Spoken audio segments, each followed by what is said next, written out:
Hi guys, welcome back to week 3 of WWE 2K26 Universe mode. We're on the show screen. As you can see, there is a new show, BWA.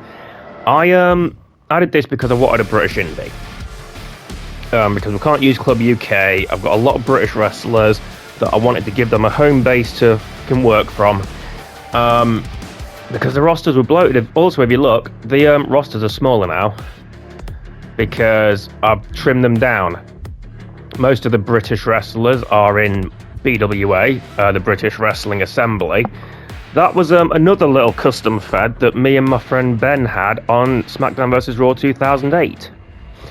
And because Create a Pay-Per-View had been taken out, and I don't think you could do the multiple profile thing on that game, so I was kind of like stuck with what I had, and I worked at Butlins. It was the Butlins Wrestling Alliance back then, the BWA was, and we just created a roster of all the guys at work and gals at work, and just had fun with that.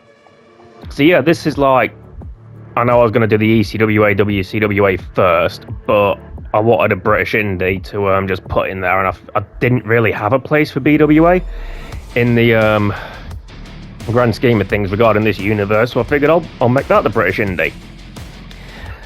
I've also added some new championships. I haven't added the tag team titles yet because honestly I haven't made all the tag teams. And I wanted to put Buzz and Cole Quinn as a tag team, but when I did that, it wouldn't let me sort an entrance or even split their entrances or anything like that. Couldn't do it with Red and Trey. So I'm kind of like, the tag team thing, until I've got my own tag teams in play, is not going to happen yet. But instead, I have created mid-card championships. So for BCW, we have the BCW United States Championship. Can't really see much of it there. For LAW, this is one I downloaded off Community Creations. I didn't create this. We have the LAW Next Gen Championship. It says intergender, but it is only men competing for it. It must have been intergender. The creator must have set it to intergender. On TBD doesn't have a mid-card title at the minute. I don't really like the idea of making titles for TBD because of their lineage within the WWE games chronology, if you will. BWA has the she's tutoring, mate.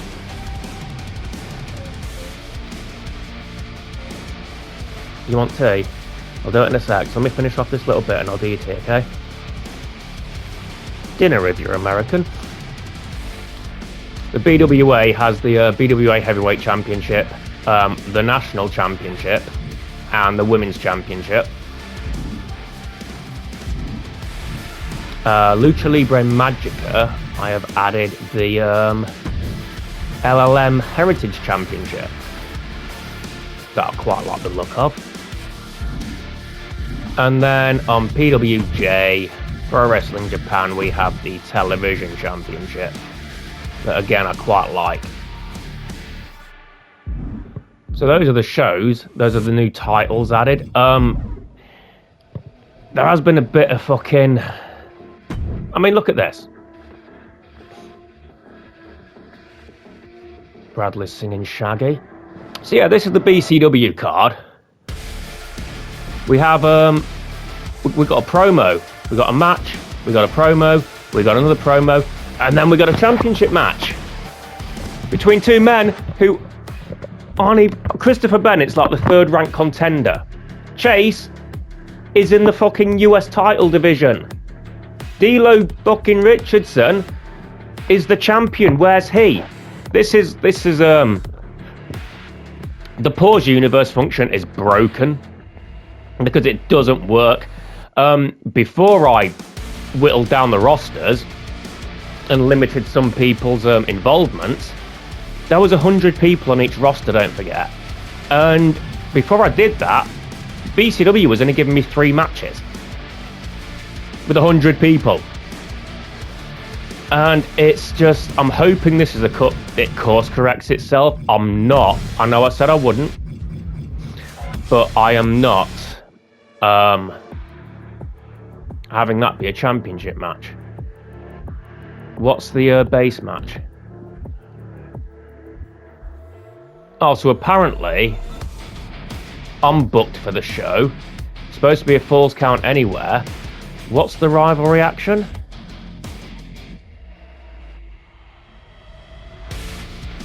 What's going on here? Why can't I see the rivalry action? Do I need to be on that?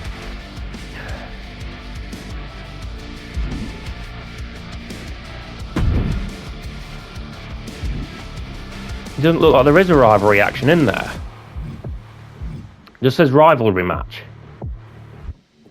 It shouldn't be for the championship. What's the base match? Fucking Chase shouldn't even be in there, so what's going on?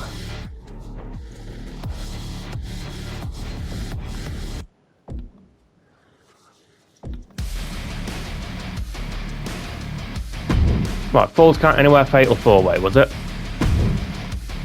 Okay. I'm going with the base match just because it's fucked up. So, Fatal 4-Way, Falls Count Anywhere. Yeah. We're leaving the title out of it.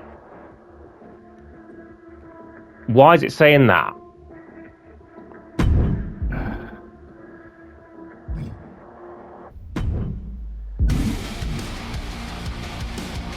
Why can't I even fucking...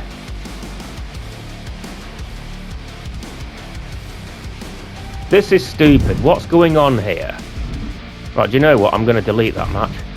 And then we're going to add it back in. Falls Count Anywhere, Fatal 4-Way. So it was Disco Doug. It was Christopher Bennett. It was Rage. And it was D'Lo Richardson. Save. Thank you. So basically, BCW has 2 matches this week. And that main event was fucking bollocks. I don't know what was going on with that. But, yeah, I'm hoping there's a course correct after this show, because I've been hanging on this show for a bit. And also, I imported my tag teams. And because of that, a lot of the rivalries have gone, because Harrison and Wonderboy Alpha's team got dismantled. So did Zoe Storm and Red. And all that. So, but we have Brotherhood of Shadows, they're in.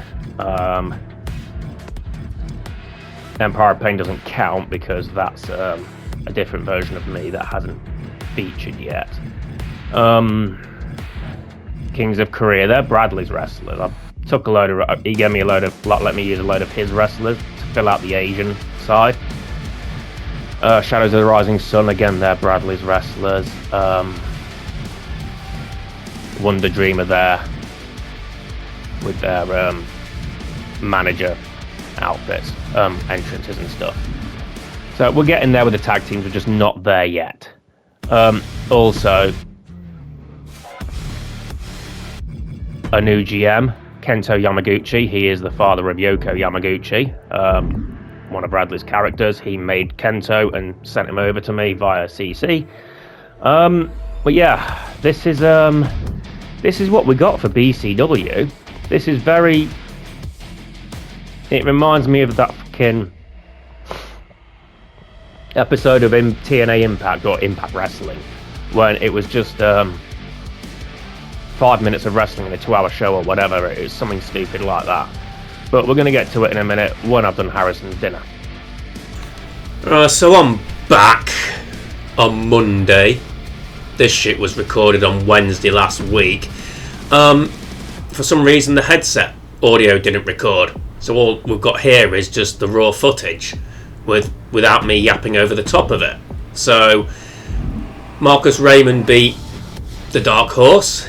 We've got the promo between Paragon J. Pierce and Gabriel Slade, it looks like. And it's hard to see the screen as well, because this shit's tiny.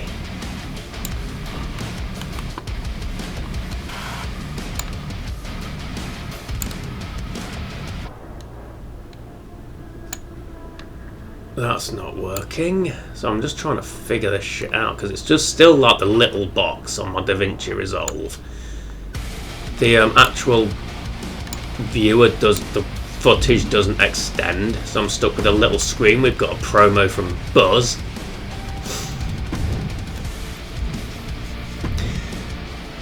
Buzz wins the promo.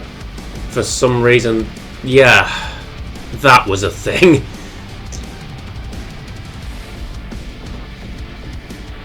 That's me probably talking about the rivalry. I can't remember what I said. I'll say it was 5 days ago. Falls Count Anywhere main event. Rage, Disco Doug, D'Lo Richardson and Christopher Blake, I want to say.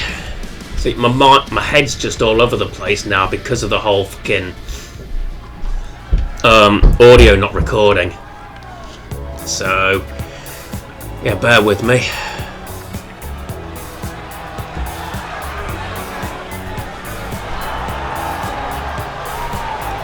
The following contest is a fatal four-way Falls Count Anywhere match. Making his way to the ring from Las Vegas, Nevada, weighing in at 228 pounds, Disco Doug.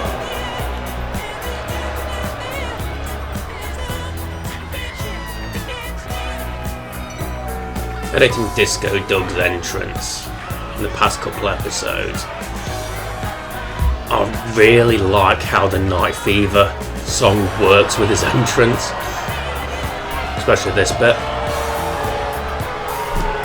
It just lines up too well.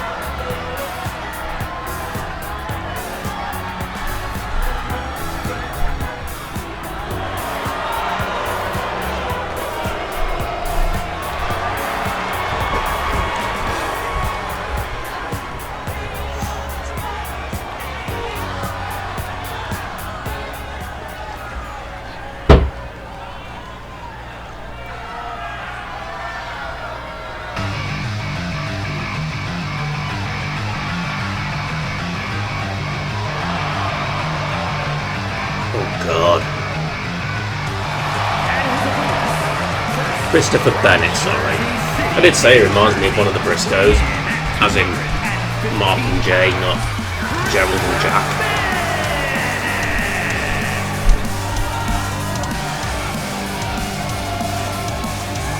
I don't know if that's what Hex was going for, but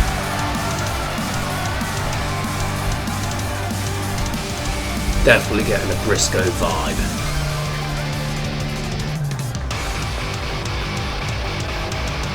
He does have a tag team partner, but I haven't set the tag teams up yet. They're called Violence by Nature. It's Bennett, the partner, I can't remember his name at the minute, and 83.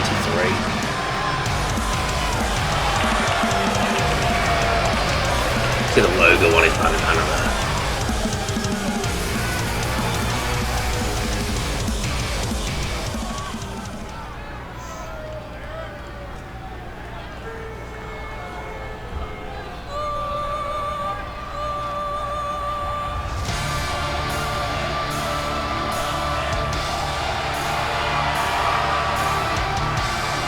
Comes the people's rage, the righteous wrath.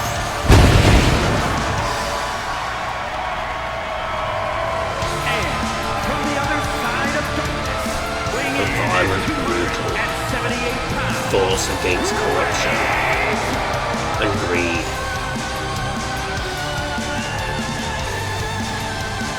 A necessary evil, if you will.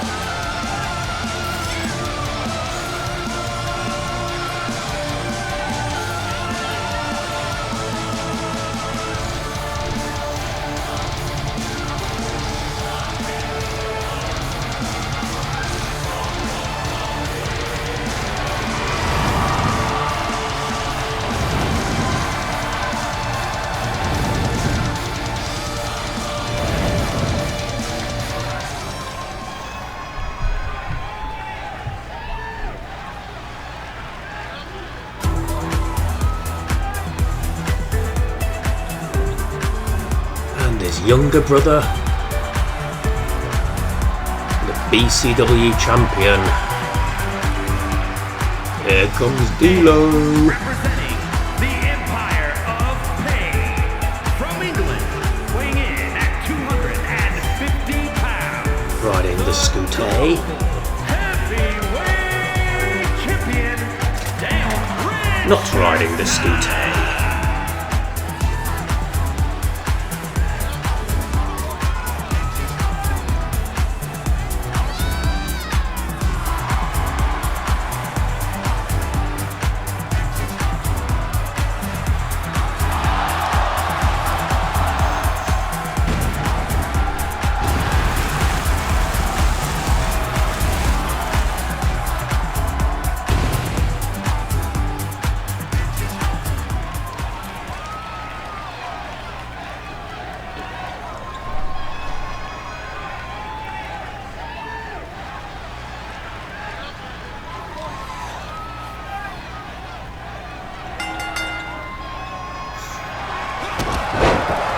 Rage going straight for Disco Doug there.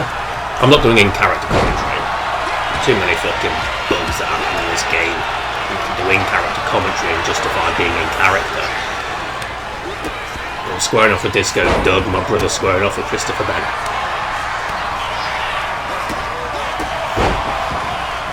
Disco Doug, who did, remember, defeat Jacob Cassidy via countout in the LAW Championship match last week.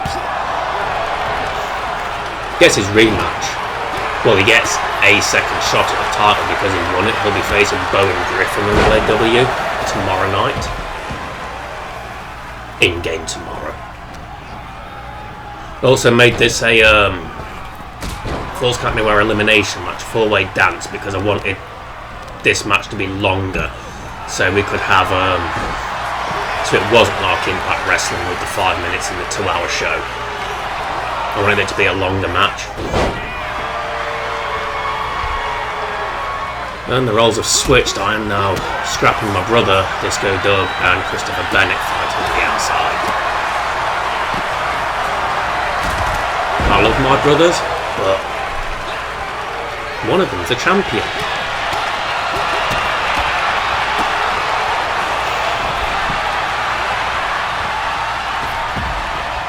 He has something I want, and it ain't Glastonbury tickets.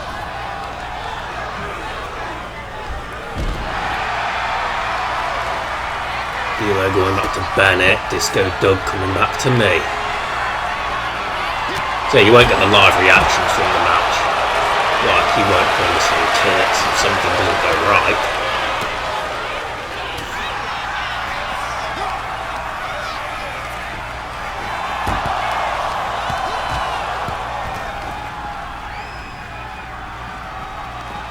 On the barricade with Disco Doug. Back body drop off the top of the barricade.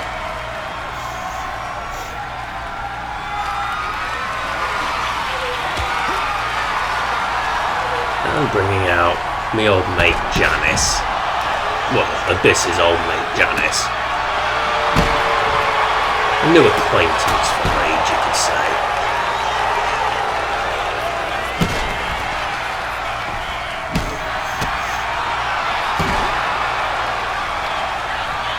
Abyss was my favourite TNA wrestler, aside from Sting. Sting's like only behind The Undertaker and Kane in terms of all-time favourites for me. But Abyss was like, in terms of TNA, my second favourite. Sting, Abyss and Christian Cage.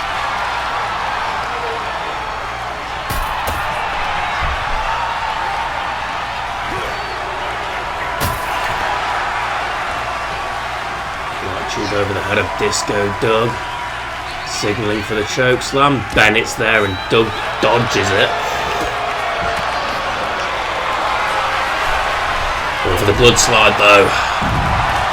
D'Lo with a cover on Bennett. 2, Bennett kicks out, then I go for the cover. 1, 2, and for some reason D'Lo breaks my pin. It's elimination. He loses nothing by letting me pin Disco Doug. But he decided to break it up anyway. I don't know, maybe there's a bit of sibling rivalry there. Maybe he has to get all the pins himself. Disco Dog's celebrating the fact that he's still in the match.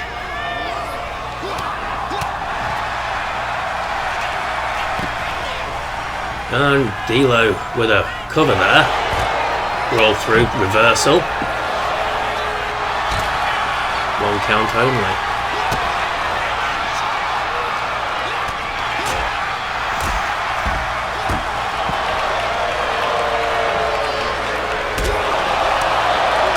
Before I was using grapples on D'Lo.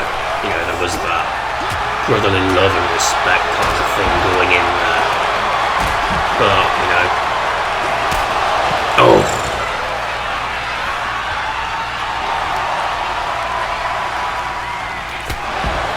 Interceptor there.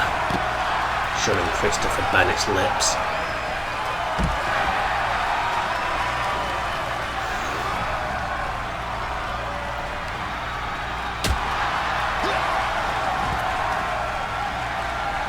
Can't really do anything there because too many people trying to do something at once. Disco Dog's back on my ass. Disco Dog's ass got turned inside out there.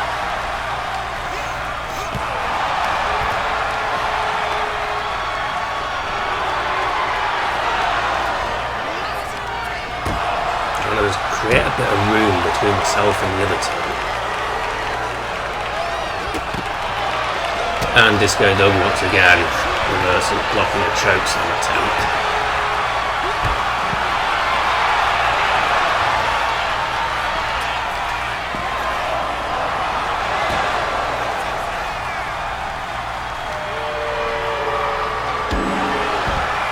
D'Lo's bleeding. And he kicks out. Disco Dog's got me on the ropes a bit here.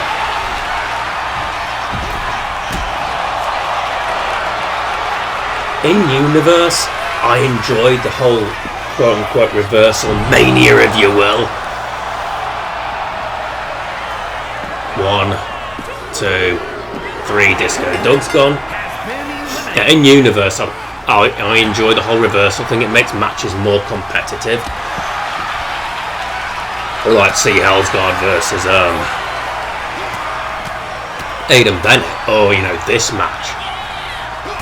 It's a bit frustrating when you've got your perfect finishing sequence set up. Like for me, it's like pretty similar to The Undertaker. It's Snake Eyes, big boot off the ropes, leg drop, signature choke slam, and then the finish. But it's yeah, they can fuck that up a bit now. The only time it really pissed me off was in the ringside when I'm trying to go on the ringside pass. That's it. And the island, obviously. Maybe my rise a bit. I'm just trying to get shit done. But yeah, on the whole, I've been enjoying it in universe just because it makes it more competitive. Instead of just my character dominating. There are times when I'd like my character to dominate. I fucked up the hidden blade there because he had his back to me. One hidden blade is to the back, one is to the front. They're not interchangeable exactly. And there's a hidden blade there.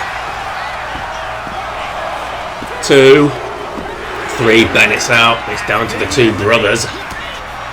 Big Brother Rage, Little Brother, and the champ D'Lo.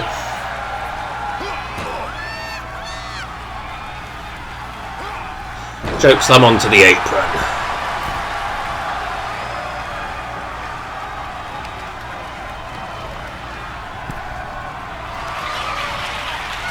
Going for the blood slide there. Alpine water slide, I just call it the blood slide. And then yeah, you need him to be stunned for a lot of things. You don't want him to reverse a spot like this. Through a burning table. And for the cover.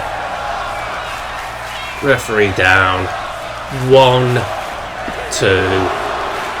You don't want him to kick out of a spot like that, really, do you? But he did. But again, BCW champion. So, can't really complain. And he's back in the fight.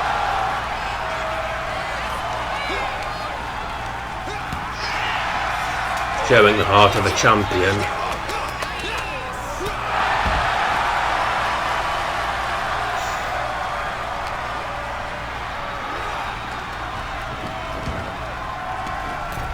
So I've had to mute this, so there's no extra feedback and stuff. So you'll hear the rest of the match, and you know the crowd and shit. I hear nothing. DDT. Don't have it connected with the tacks. Tacks don't stick in the face anyway, so.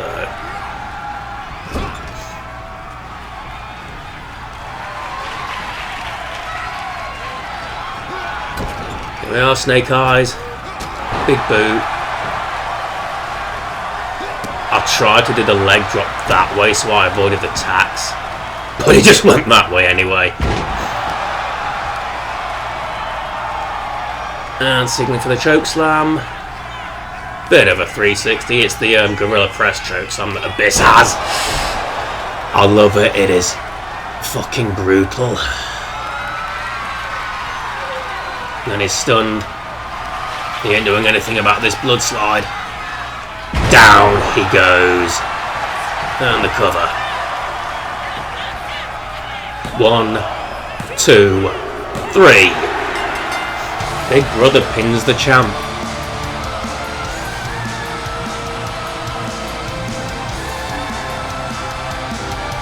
I think the Alexa's dying. The Amazon Alexa, not D'Lo's daughter Alexa, my niece.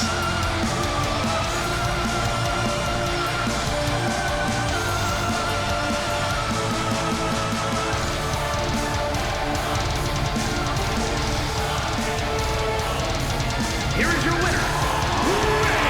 Rage victorious. I wonder if when he switches gimmicks between Rage and the Hell's God, does he dye the red black or just wash the red out? I don't know. It's my character, I should know. Considering this is Rage's debut, and we will see Hell's God this episode, he probably just dyes the red black for this week anyway. Anyway, Rage picks up the victory in a Falls Count Anywhere 4-way dance to close out BCW. On to the next show, LAW. We've got Matthew Garcia versus Christopher Bennett. Odyssey Rift takes on Alexa Stone, El Mago Jr. versus El Ordinario in the Battle of the L's. 83 takes on Jacob Cassidy. We've got a promo from Chosen. And then the main event, as I mentioned earlier, Disco Doug facing Bowen Griffin for the LAW Championship. It's almost like it was a tournament. Disco Doug progressed by countout, and Jacob Cassidy was eliminated. Bowen Griffin, already the TBD champion, don't forget, so it'll be interesting to see how that goes. Will he become Bowen 2 belts? We're getting into it. Matthew Garcia beats Christopher Bennett, Odyssey Rift beats Alexa Stone. The Battle of the L's, Ordinario beats Margo Jr. 83 versus Jacob Cassidy. 83 picking up the victory. Chosen cuts a promo. He's gonna... I don't know what he's gonna say because I can't read it from down here. And the main event, LAW Championship on the line. Bowen Griffin takes on Disco Doug.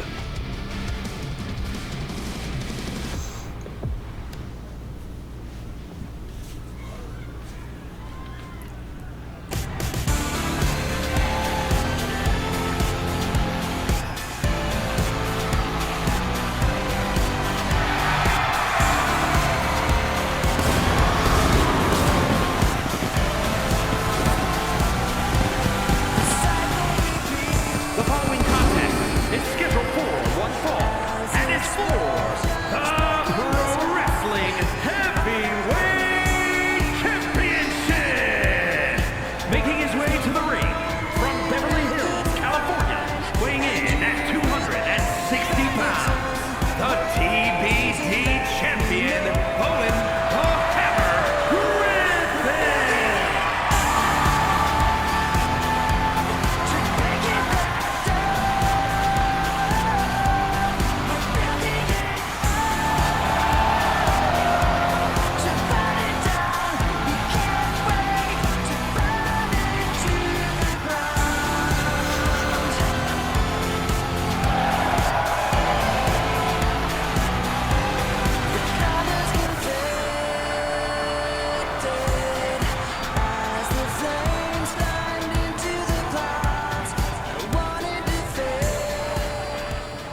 I'm trying to move closer to the TV, but I can't. And his opponent from Las Vegas, Nevada, weighing in at 228 pounds, Disco. Please stand up. My neck hurts. I'm old.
I did have fun making these titles. I went for like a different theme for each one. Like BCW is like bumped steel, so it looks damaged and grimy.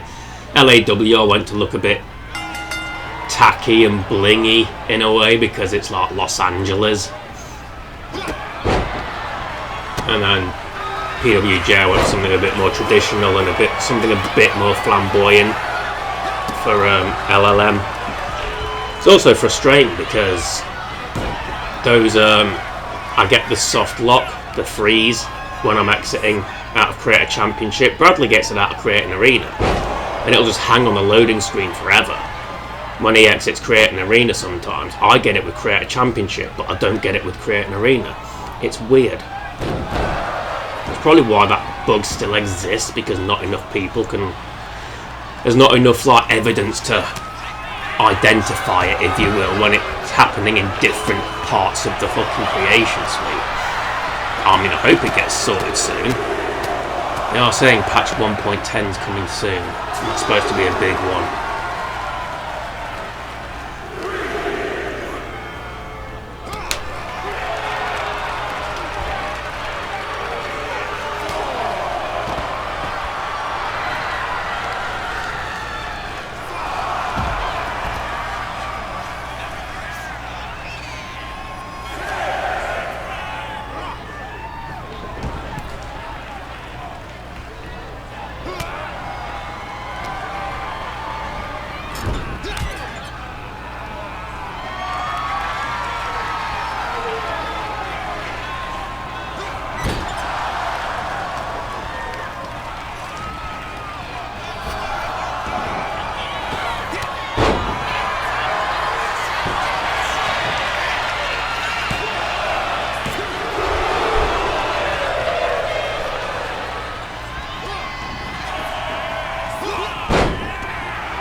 I stepped away to make a coffee.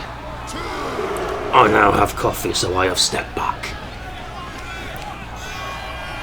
So I'm just trying to fill dead air on my end. 1, 2.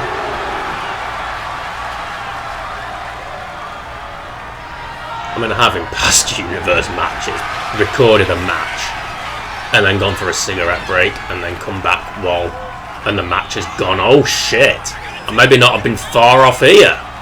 That crab's locked in. The fucking Cloverleaf and Bowen Griffin got it. I missed like 90% of that. Bowen Griffin, the first ever LAW champion, along with being the first ever TBD champion. Bowen 2 belts does it again.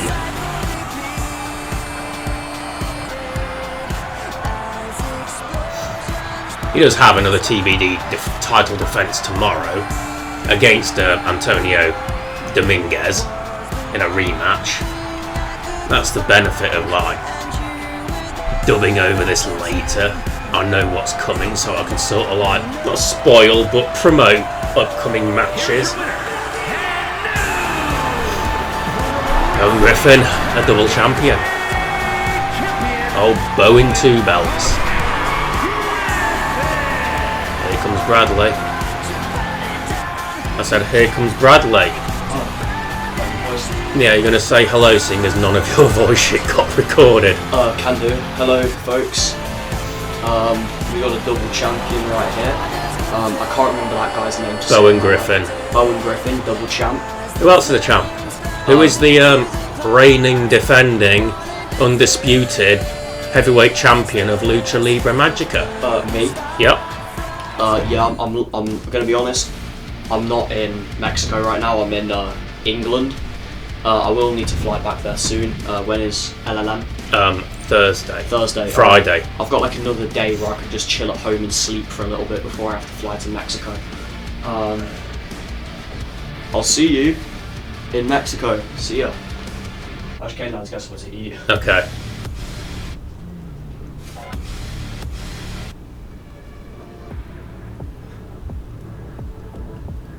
And there is the advertised, as I mentioned in the previous match, Bowen Griffin, Antonio Dominguez going at it again for the TBD Championship. So if we look at the results, 83 beats Jacob Cassidy again. Justine and Jackie Rodriguez beat Levi Kushida and Melee Fan.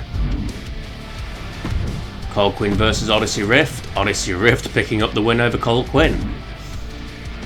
Matthew Garcia and Hector Flores. Matthew Garcia picking up the win. El Margo Jr. My Rise 2K22 player and Kenny Powell. The winner was My Rise 2K22 player Jerome. And the main event. Rematch from last week. Antonio Dominguez challenges Bowen Griffin for the TBD Championship.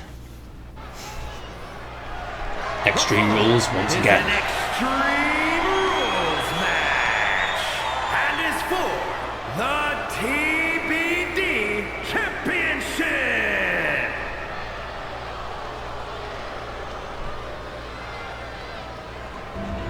Apologies there, I think I rudely interrupted Michael J. Rhodes. He's a challenger.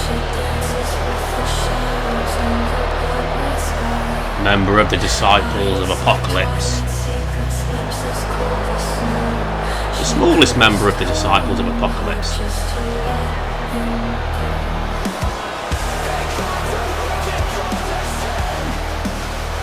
As with Violence by Nature, the stable hasn't been formed yet, I need to get to it.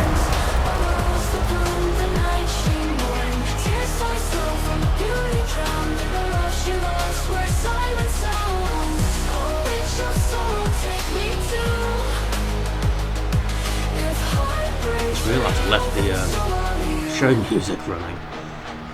Anything more than human instrumental.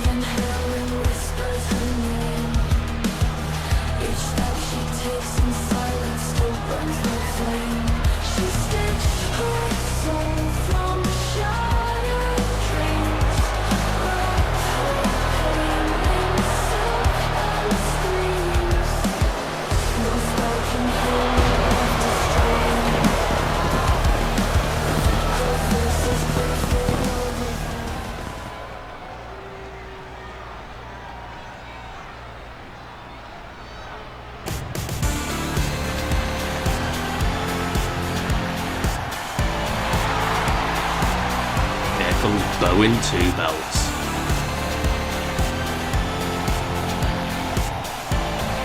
World holder of both championships.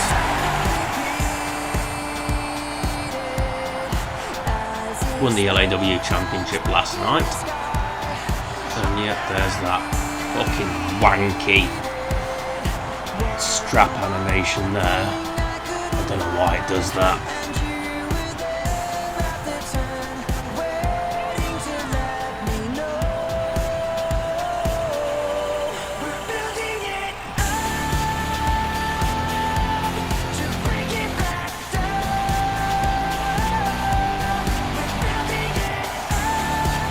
TBD Championship is growing. The more I see it.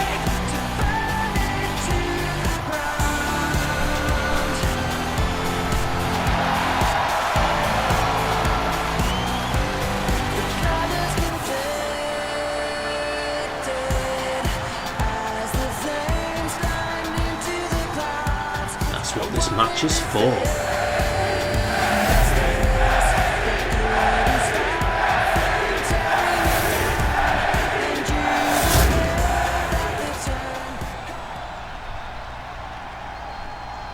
Introducing the challenger from Twin Falls, Idaho, weighing in at 215 pounds, Antonio the Psycho Dominguez.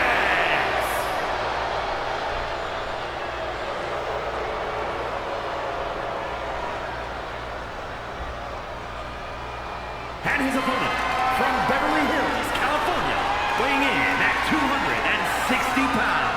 The TBD champion and the Pro Wrestling Heavyweight Champion, Bowen the Hammer Griffin.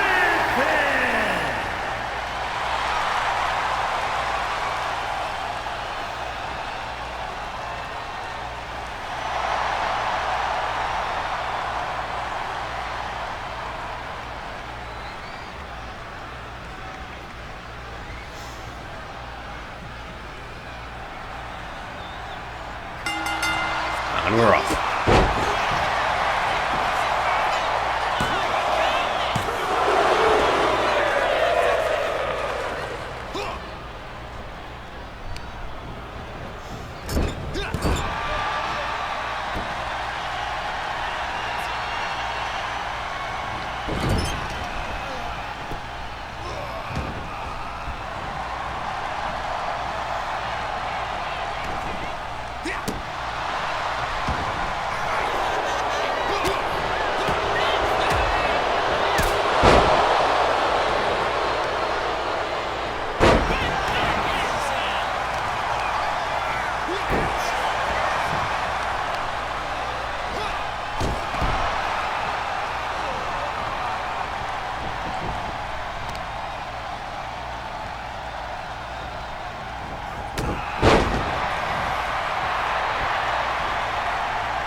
I hate that.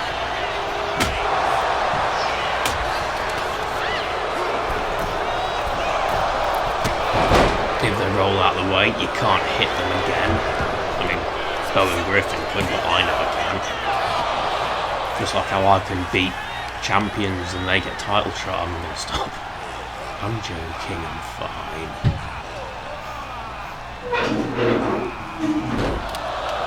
That was a kitchen chair, it wasn't me crying. Hidden blade there, looked like.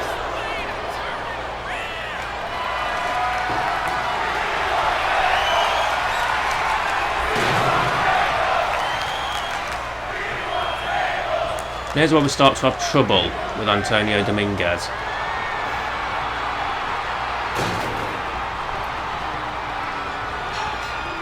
He's just stood there.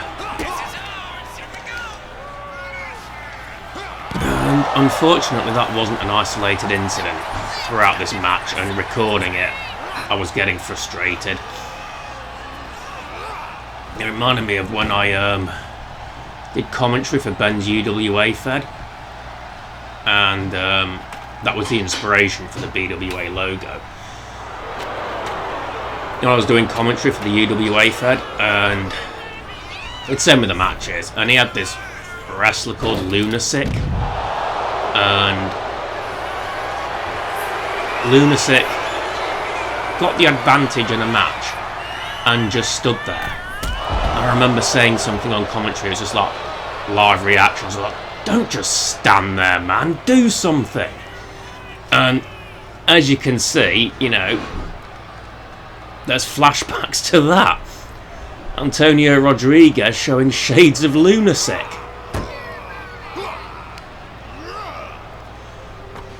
He's on the ladder. He rolls off the ladder.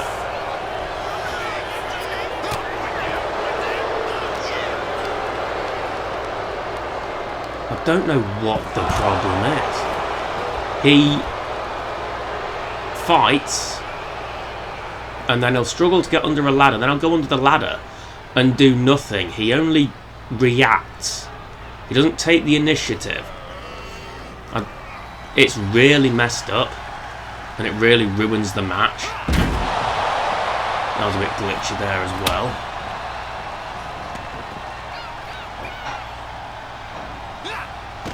I like that camera angle there.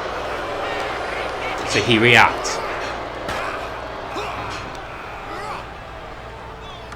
He reversed Griffin's attack,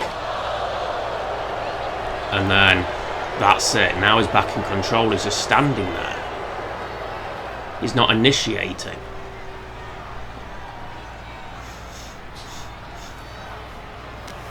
It's stupid.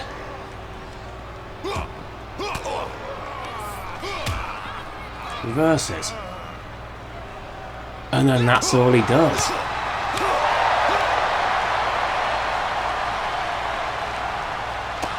Reverses again. Hits a hidden blade. And then does nothing afterwards.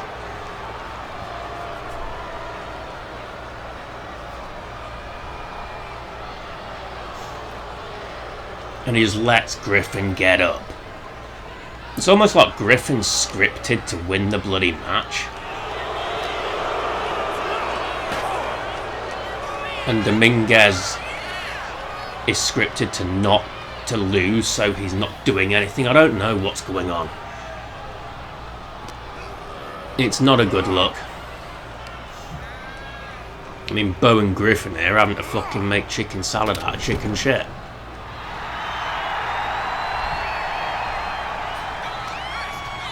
I mean, he fights in the ring, it's just on the outside. Bradley's controller isn't connected. Maybe he needs to charge it again. Cover attempt, 1, 2, that's a kick out.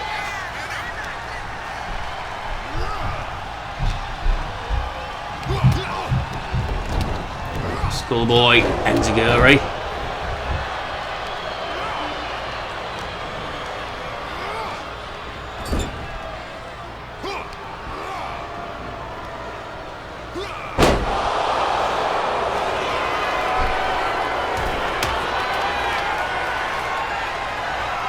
Griffin to his feet, and he dodges that. Dominguez landing on that kendo stick.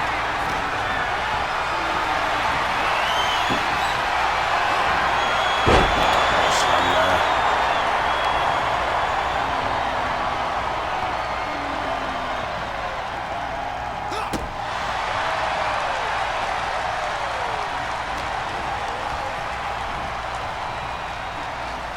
Electric chair.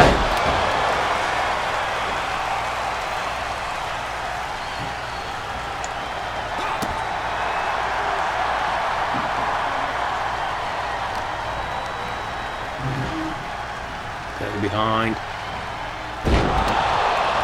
Half Nelson suplex there. Gnarly looking half Nelson suplex. Now what's Griffin doing? Oh, and he dodges it. Dodged that fucking spinning Dijak style kick.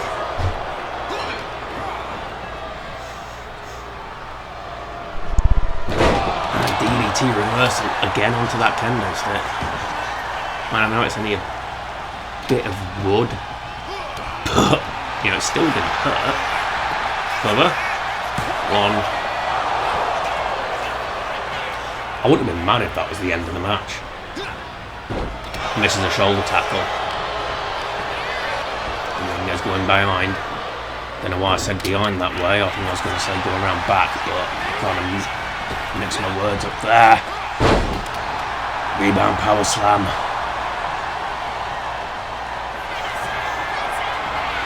Got him up.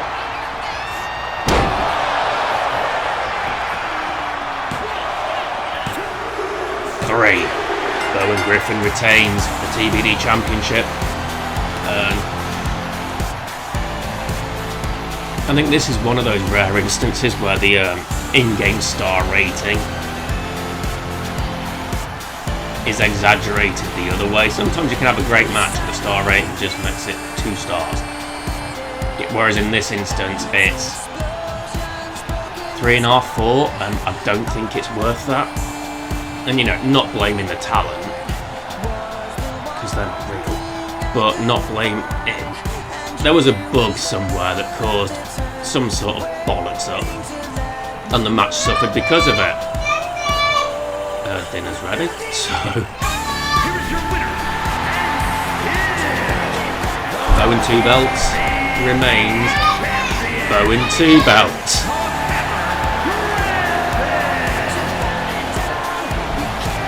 It's dinner time here, hence all the noisy children.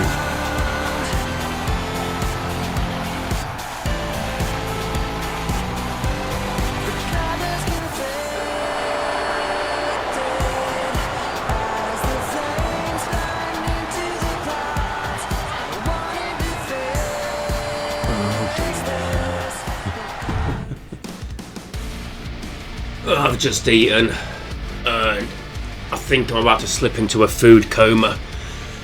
So yeah, I've said my piece on that title match.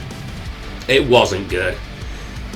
I don't know what was going on with it. I think at this point I'm still saying shit about it. Oh, sorry. Oh, I've eaten too much today. But I've eaten well. And then just running through the card again. Before we move on to the debut episode of BWA, British Wrestling Assembly, which is now. Brad Taylor has a mystery opponent. He plays this match.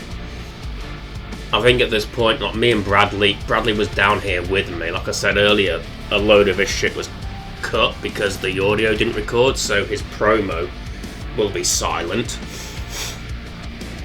I think me and Bradley are just discussing it at the minute. Yeah, it sets up some interesting things for the future. Plants a seed or two, if you will. But you know, we'll get to that when we get to it. Right now, we're probably still yammering. Cindy Colt's taking on Amaya Grace. Dragason takes on Brody Edwards. We've got a fatal 4-way. Naksu, Ariel Vazler, Alexa Stone, and Andrea Beach. Eric Torres takes on Eddie England. And the main event is Jinping versus Nero Editari for the BWA World Championship. Both of those, well, all 4 of those are Bradley's characters. I think that's why I was, what I was doing, why there's such a stall. I think I was calling him down to let him know about this. And I was showing him it. Yeah, Jinping, Nero Editari, 2 of Bradley's guys fighting for the world title. I had to sift through so much fucking footage to get to this because I can't remember what me and Bradley were talking about. As you can see, there's a rival reaction with Edward Connors. And Bradley is playing this match.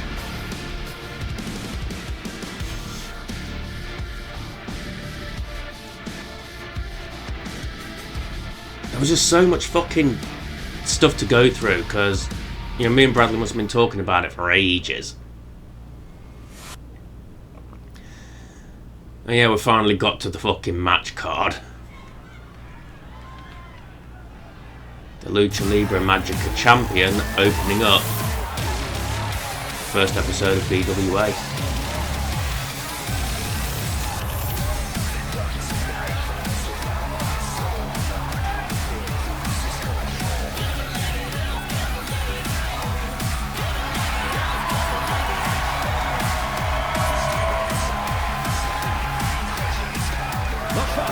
Is scheduled for one fall, making his way to the ring, representing the Empire of Pain. From Manchester, England, weighing in at 234 pounds, the Lucha Libre World Champion, Brad Taylor.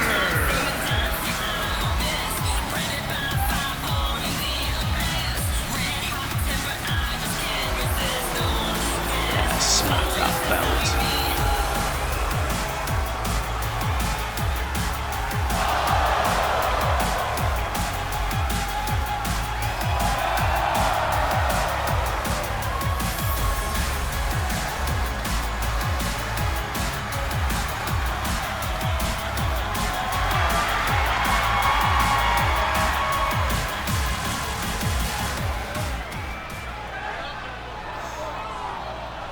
So Bradley did actually cut the promo, but obviously that got wasn't recorded. Remember, we saw Edward Connors on the rivalry action screen. He's issued the open challenge.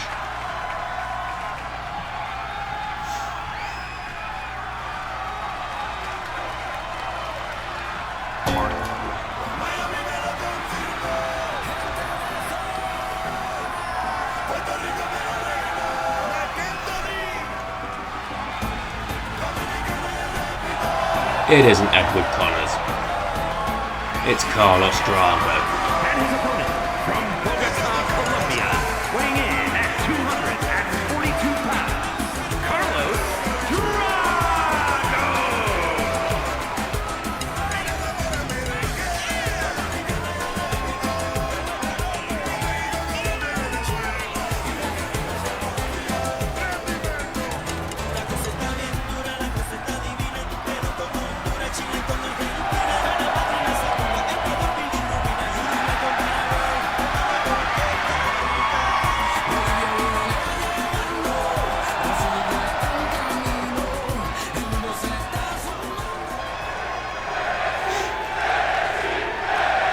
Now that's the thing with the open challenge promo. It's I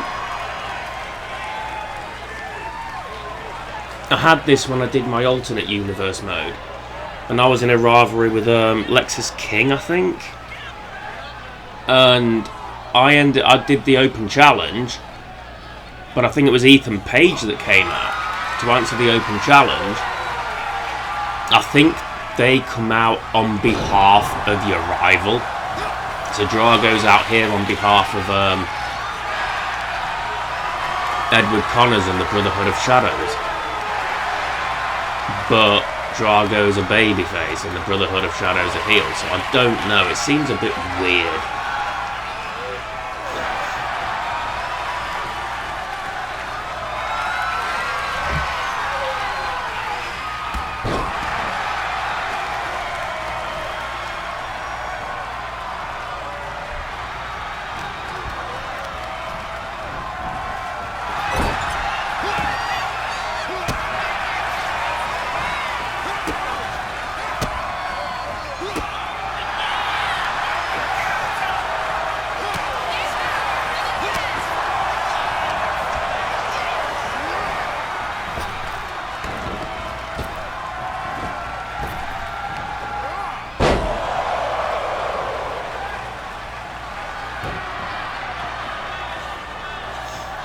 I did say to Bradley one time, if I face him, I want to put thumbtacks in the corner and see what happens when he does that taunt.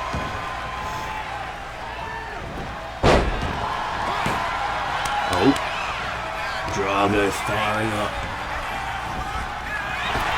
Brad reversing, Drago reversing.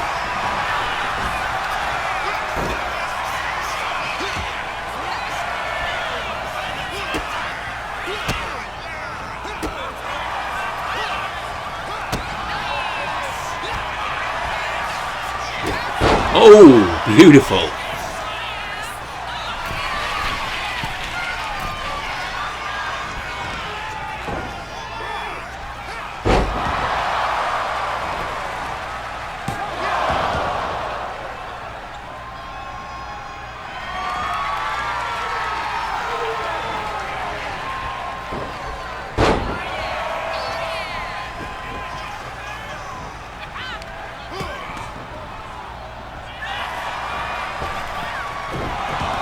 Hey, trying to whiff that one. Gotta be careful with springboards.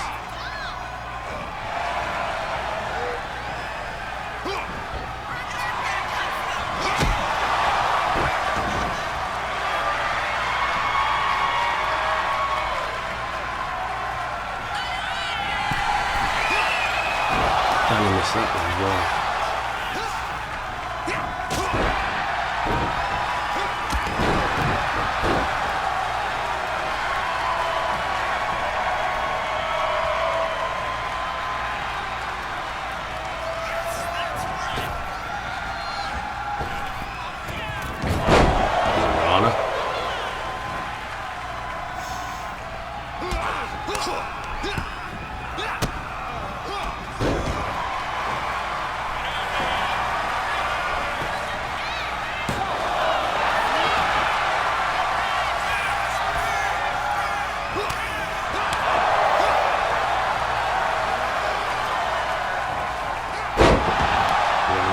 Powerbomb.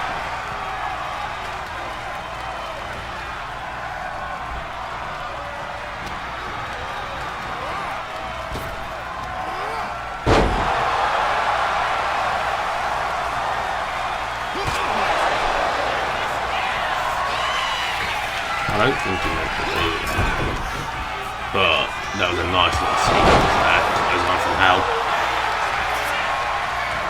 Gunner. Two.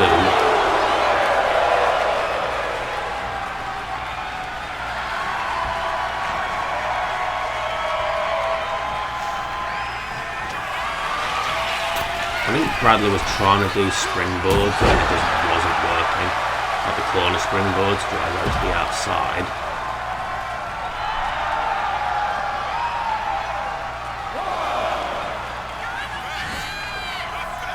That one worked.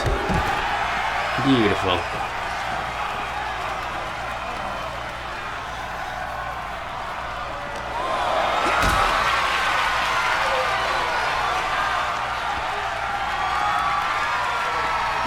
Oh. Yeah, I didn't do the press square on the barricade there. So I wondered why it animated differently to how I usually see it. Because I only pressed X.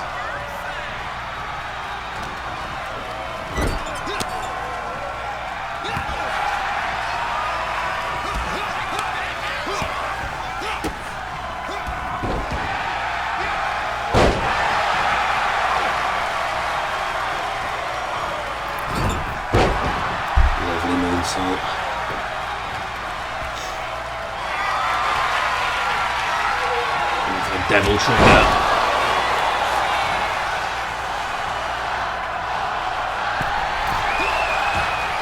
There's a Rana. The ref needs to be careful. Drama reversing there.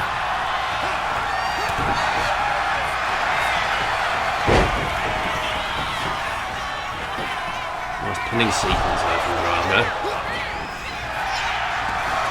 And he hits the roly-poly stunner. Ref counting 1.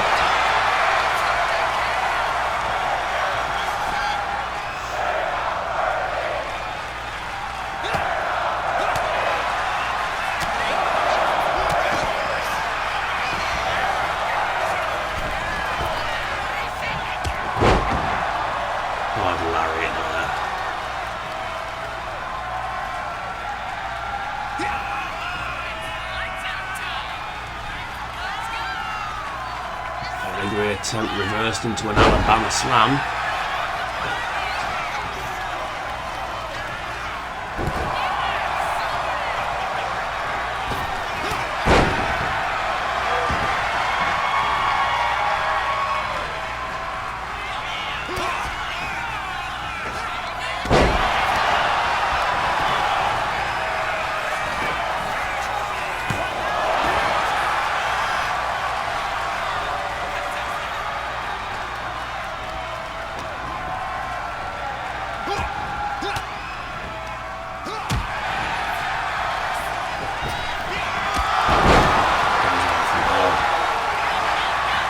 Going for the cover. 2 count only.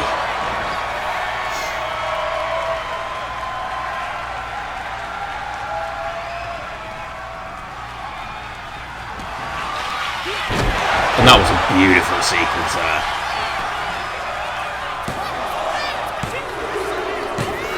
And Carlos Drago picks up the win. I was shocked. But that ending sequence was beautifully done. Bradley was running in for one of his high impact moves. Drago hits the rolling stunner.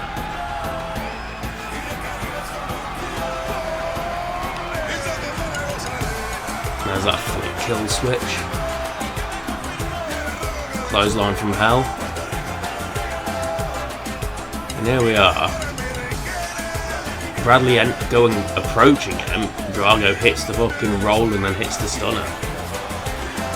That was a beautiful ending. Here is your winner, Carlos Drago picks up a win over the Lucha Libre Magica champion.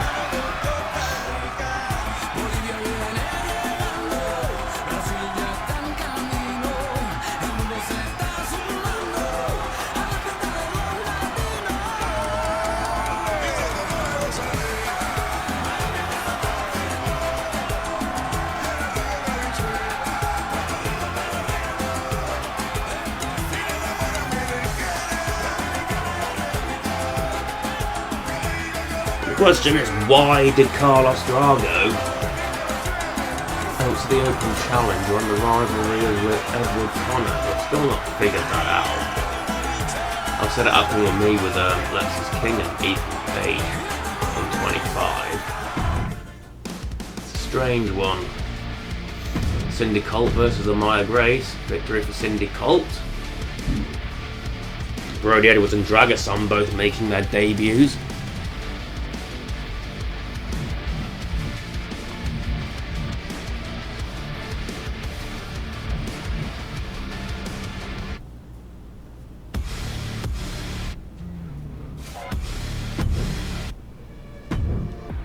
It's a victory for the Red Dragon.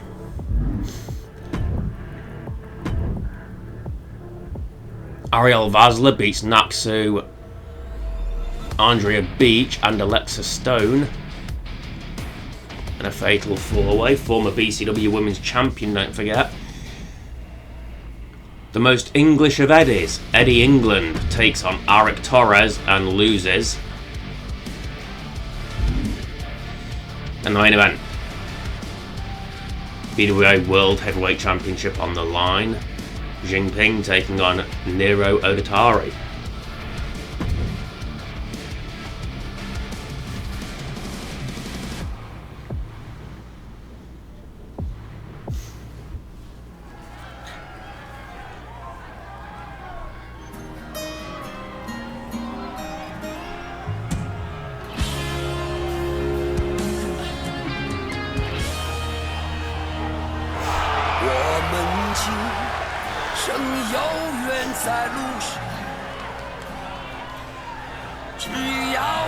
The following contest is scheduled for one fall and is for the Wrestling Alliance Heavyweight Championship. Making his way to the ring from Beijing, China, weighing in at 228 pounds. 朋友啊，让我们一起牢牢铭记呀，别在乎那一些又何伤。我我们一生注定是沧桑，苦之来要笑着走过呀，朋友啊，让我们一起牢牢铭记呀，我们一生兄弟情一场，朋友啊，让我们。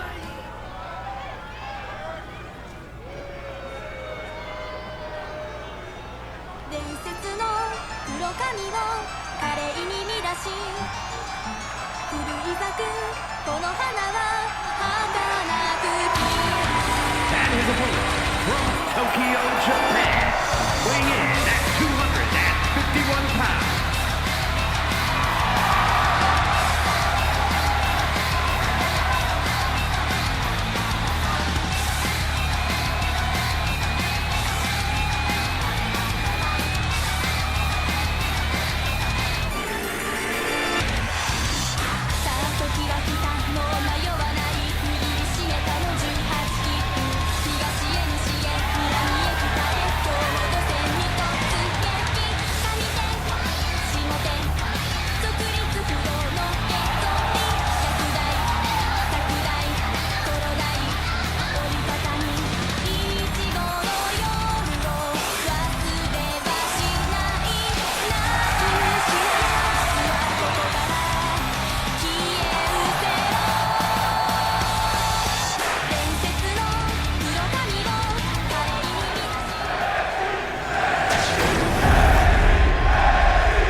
tombstone.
Jinping being distracted by one of the shadows of the rising sun.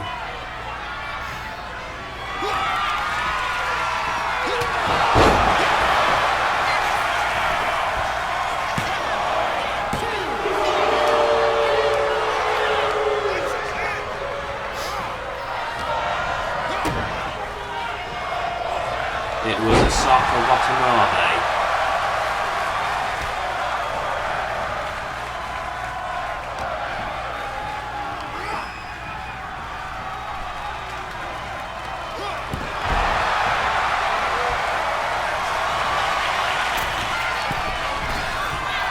No relation to Ken.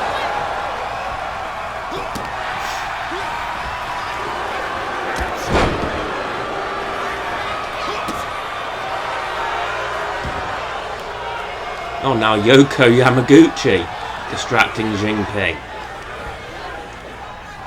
Shadows aren't exactly wrestling with honour, are they? Jinping's the heel, and he has to overcome the distractions of the other two at ringside.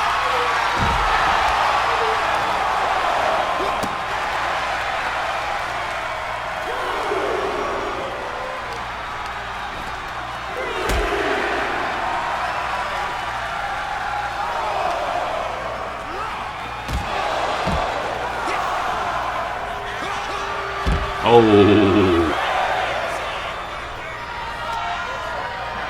the other man really connected there. Shadow's keeping the distance.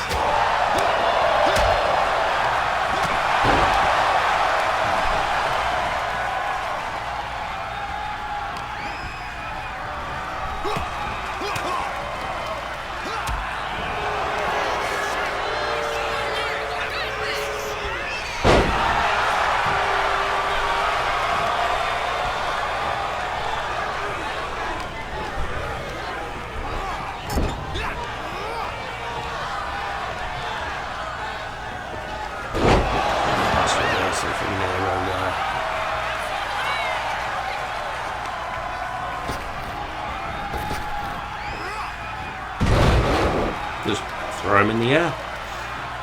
I don't think he's got a catch finisher.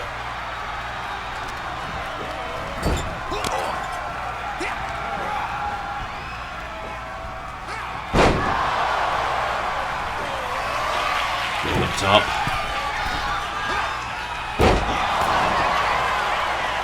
Elbow drop, this could be it. 1, 2, 3. Nero wins. Nero Odatari is the inaugural BWA Heavyweight Champion.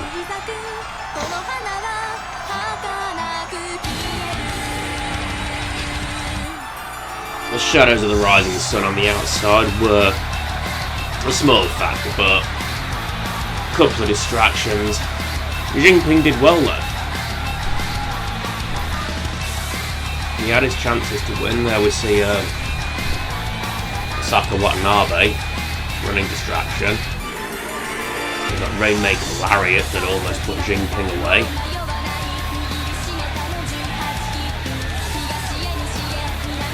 Diving elbow. That was enough to put Jinping away. 2, 3. Here is your winner, and new Wrestling Alliance Heavyweight Champion,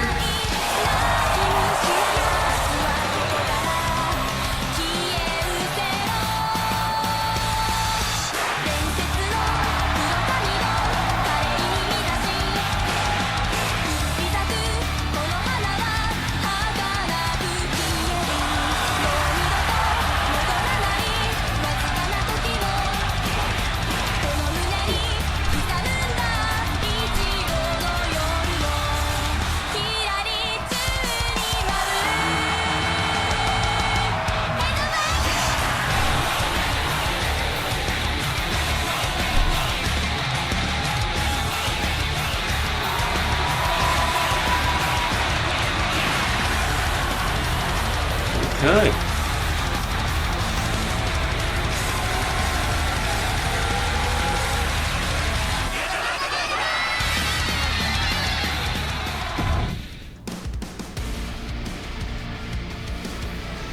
And that concludes the debut episode of BWA.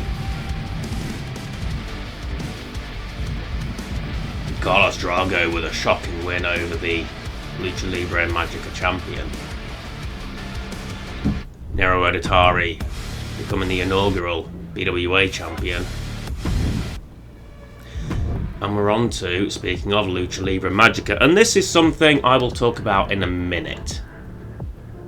Yeah. So as you saw, that opening 2 matches were Brad Taylor teaming with Guardian Prime, and then the following match was a Hell's Guard match. Now, as dumb as it sounds, me and Bradley were trying to figure out a way to make that work. The problem is, it's Guardian Prime, that's the wrong Guardian Prime. If it was the OG Prophet Prime 25, as is known in the game, then we might have been able to make it work, but the Shadow Prophet that you see there is a more pissed off version of Prime 25. He comes after, so it wouldn't have really worked in terms of continuity. Hell, even Prime 25, the OG Prophet, wouldn't have really worked because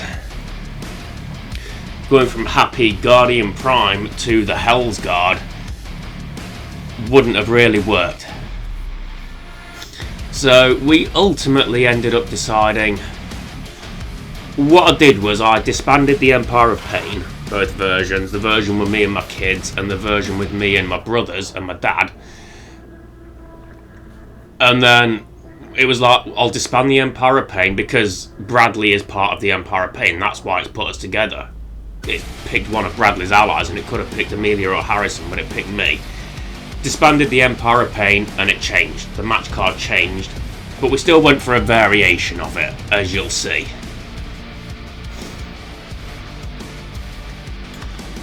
Okay, so it is now Tuesday because yesterday I was shattered. I was exhausted from all the editing and dubbing and shit. As you can see, there's the compromise. Brad Taylor and Hell's Guard will team up to face Carlos Drago and 83. It was originally Hell's Guard 83 in a singles match, and then Brad Taylor Guardian Prime in a match against couple of women. Can't remember who they are, sorry. But yeah, that's the compromise. But then also we've got the crowning of the first LLM Heritage Champion, Raul Santillana taking on Venganza Negra. That was just in there nicely. And I just realised something. I think I double booked one of the Hex twins. I didn't notice this at the time, but it looks like Dahlia Hex is facing red. And then I put them against... Oh no, sorry, it's Geneva Rose in red. I can't fucking read because the screen's really small. We've got Edward Connors versus Venganza Crimson Huerta. So, and then the Hex twins against Hayley K. Winters and the Captain. The Hex twins haven't been used since they competed for the LAW Women's Championship in the first week. And then Cameron Taylor versus Jackie Rodriguez. But yeah, the Hexes haven't been used since they had that title match. And one of them won that title match. One of Dahlia is the LAW Women's Champion, and they haven't been featured since. So I figured I'd give them a run out. And we are starting the show soon. Lucha Libre Magica Heritage Championship, the first mid-card title to be decided.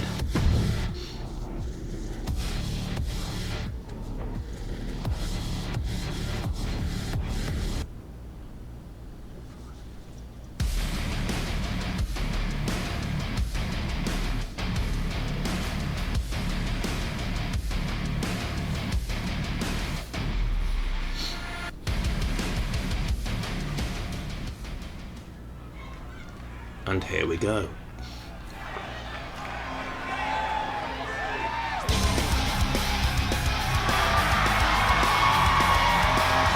following is scheduled for one fall and is for the Lucha Libre Heritage Championship. Making his way to the ring from Tala, Jalisco, Mexico, weighing in at 177 pounds, the Anti-Hero. Trying not to talk over Michael J. Roan because I can't hear him at the minute. So it's guesswork as to where he's saying his stuff. Venganza Negra, Black Vengeance.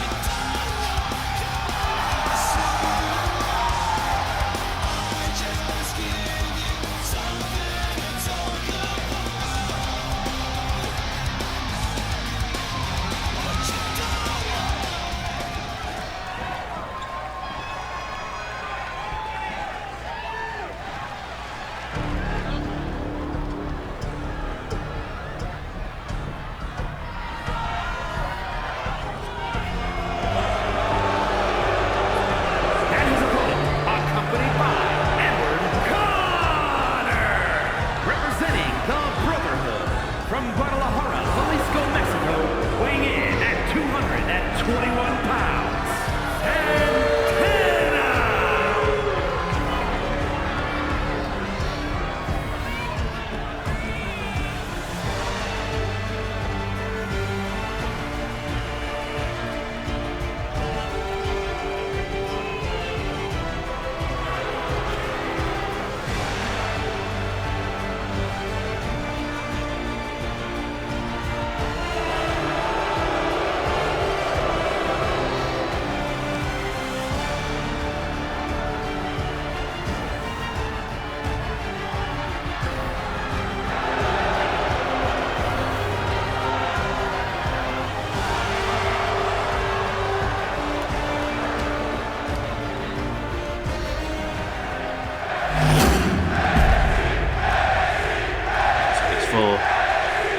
Raul Santana is one of my favourites from the old universe.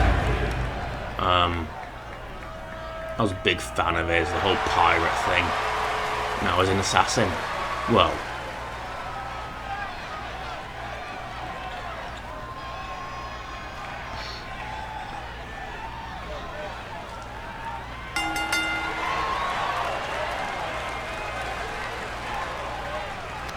offering a handshake and a cheap shot there.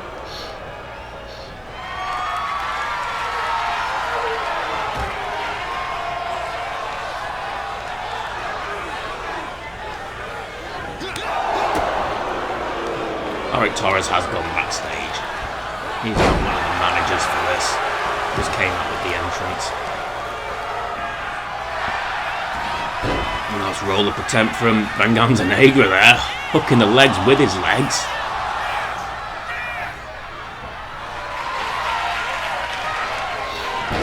Bring him down.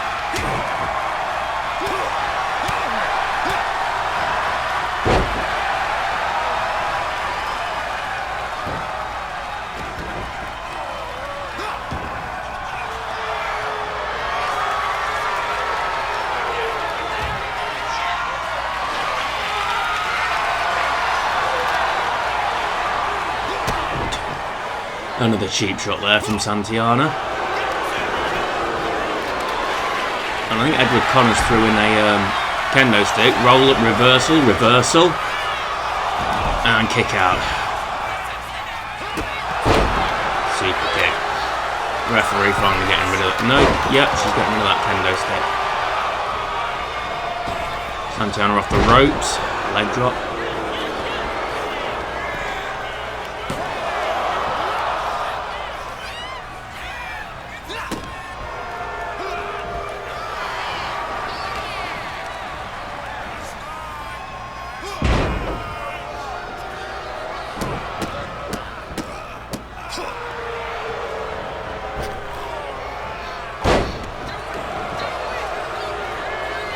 Cover. One. Just a 1 count.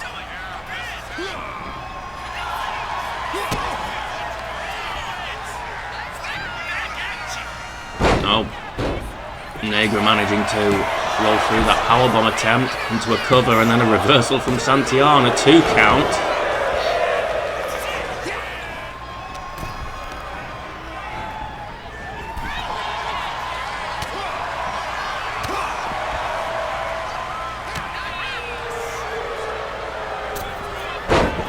Across the body from the apron, back into the ring, and Venganza Negra to get up, try dragging into the ropes, but Negra was able to fight out of it. Santiana rolled through. A lot of good counter wrestling in this.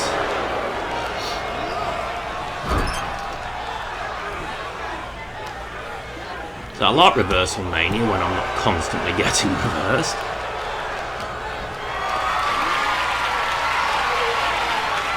So Santiana at the minute.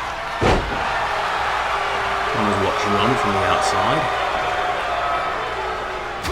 Oh, and Venganza Negra got up and got to his senses real quick there. Hard slam and a cover. Not even a 1.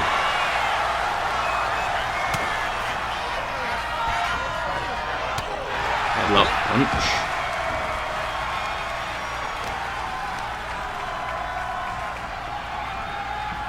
Venganza Negra dragging Santiana. What's he got in mind? Deadlift.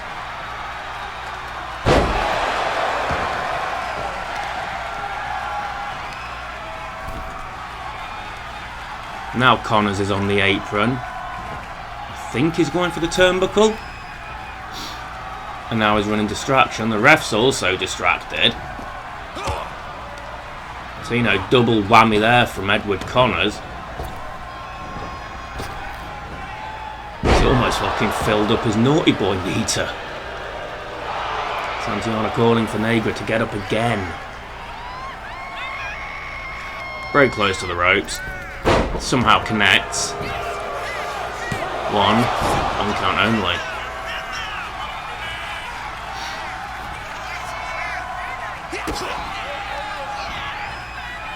And back for that Mexican Destroyer. Santiana hits the Mexican Destroyer to the outside up top.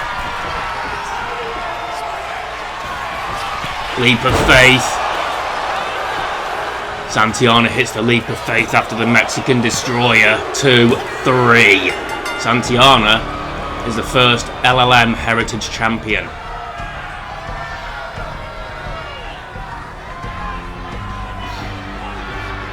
Tope Atomico there. The reversals were on point.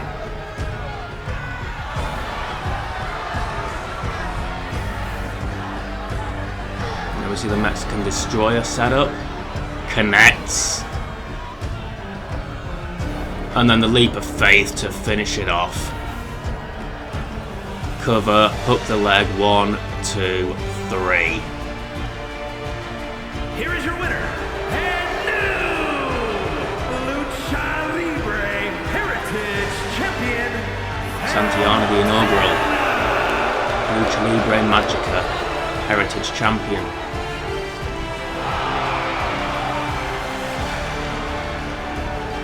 I think I mentioned that I did design the mid-card belts myself. The tag titles I ripped off Community Creations. I took off Community Creations. The LAW Next Gen Championship I took off Community Creations, and I designed the BCW US, LLM Heritage, BWA National, and the PWJ TV titles myself. Hot start to the night though. Red defeating Geneva Rose. Can Edward Connors carry on the momentum of the Brotherhood of Shadows against Crimson Huerta?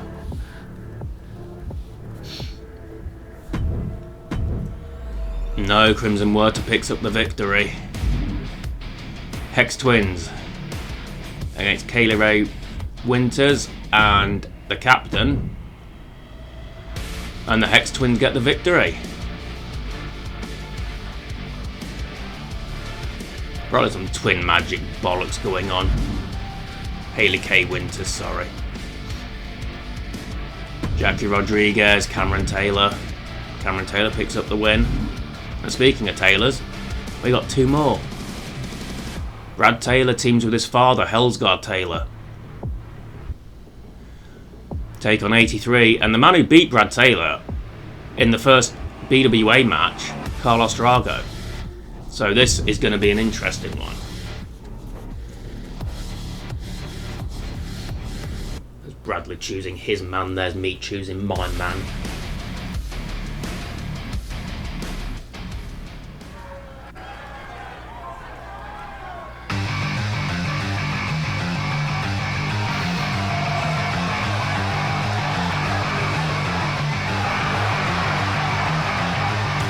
The following contest is a tag team match set for one fall. Introducing first, from Sarasota, Florida, weighing in at 200. I did it last night before I started off for the night. I did sort out some tag team stable motions and stuff for Violence by Nature, Disciples of Apocalypse, Hollywood Wolves, and The Outsiders. Haven't imported them into Universe yet, but I've got what I need. I know what I'm going for with them.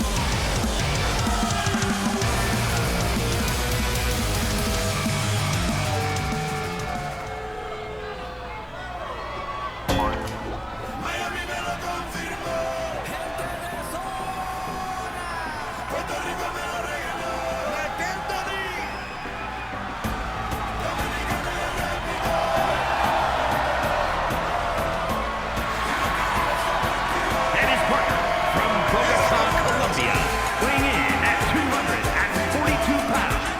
Carlos. Also, I should mention, when it came to the BWA title match, we did mention this. Obviously, it wasn't recorded, but Bradley doesn't add names to his cause all the time because he turns Michael J. Rome off, as well as the commentary. I leave Michael J. Rome on.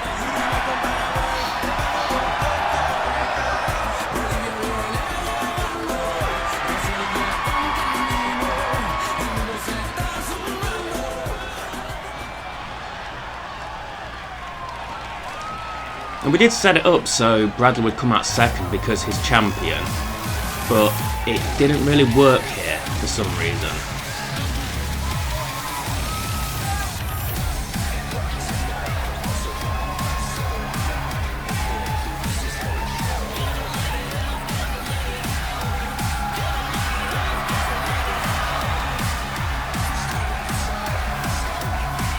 And their opponents, first, This is from old attire. Manchester, weighing in at Inspired by a character from Watch Dogs 2, can't remember the name of the character. champion, You know, Ubisoft make good shit. They're just, well, the executives and that aren't good people, I don't think. But no, let's not get into that now.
and his partner from the other side of darkness, weighing in at 278 pounds, Jack.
I do like that double team move.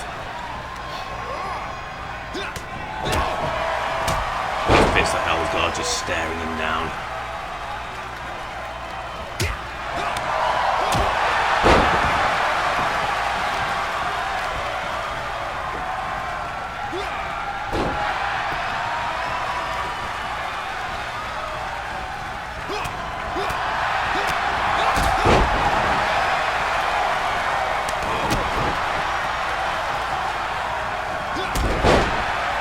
Ain't got me there.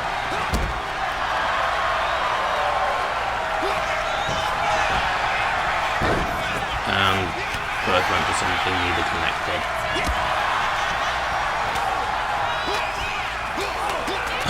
Bradley's just blocked himself from breaking any pin attempts for the time being.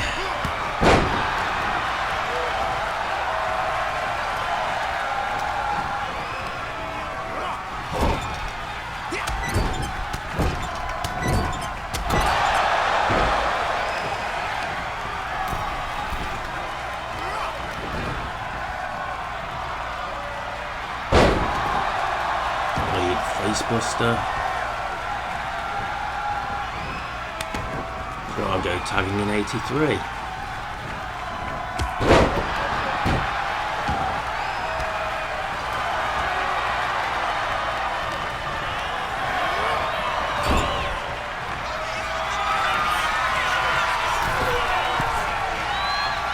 Hangman Dragon Sleeper in the corner.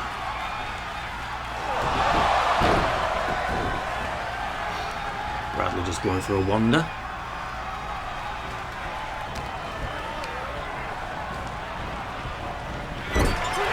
Three got me. I got 83.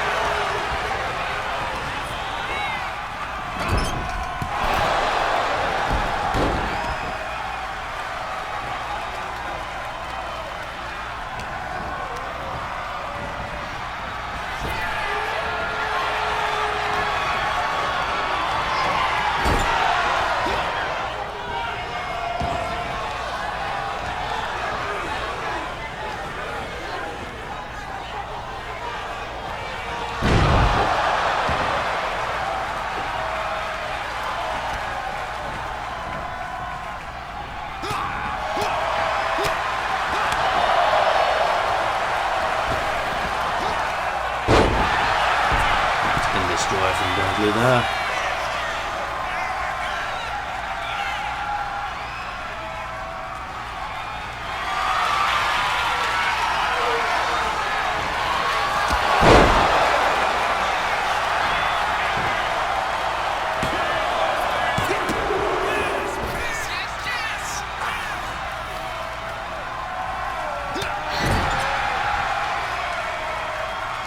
No, Drago was just, back here protecting his partner in the match.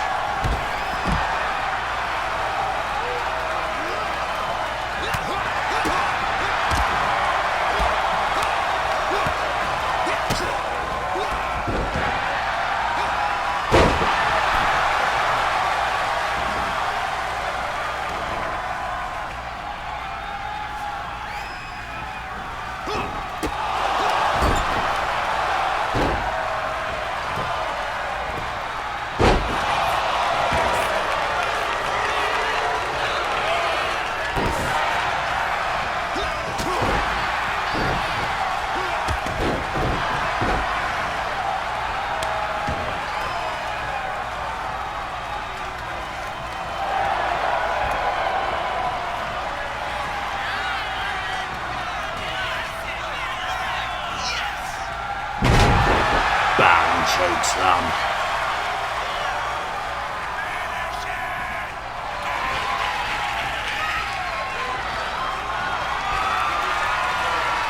Spinning tombstone. One for the cover. 1, 2. It's out.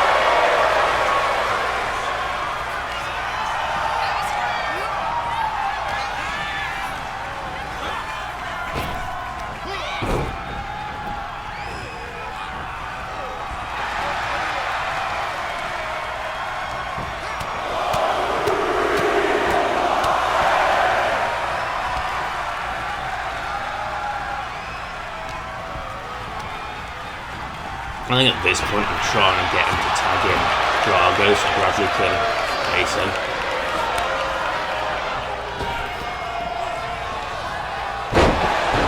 DDT.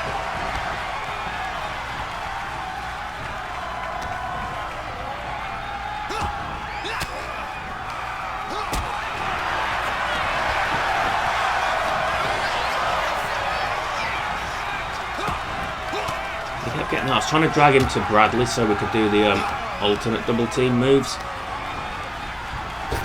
Used to be if you drag him and then they can press A or X, sorry. You could do one of the double team moves.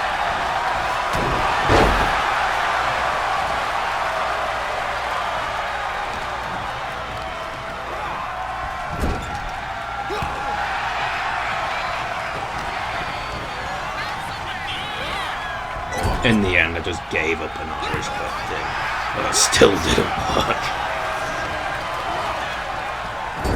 I think he's trying to tag 83 back in, so I'm trying to stop that because Bradley wants him to face Drago. Now he's got a loss to avenge.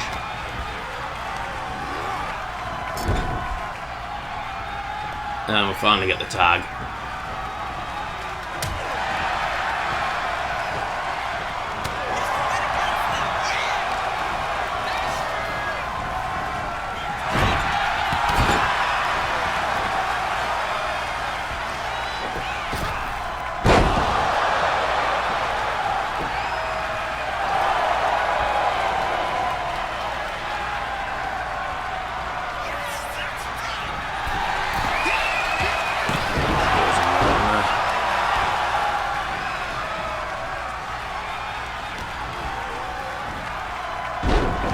Drago back in control.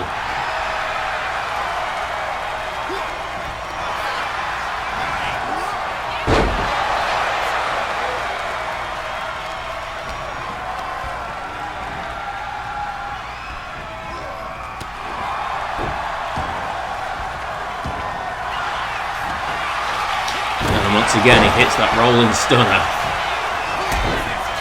And I didn't really need to, I don't think. Sure Bradley had it. And then Drago's fucking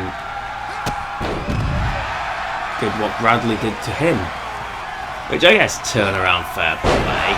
There's a Mexican destroyer.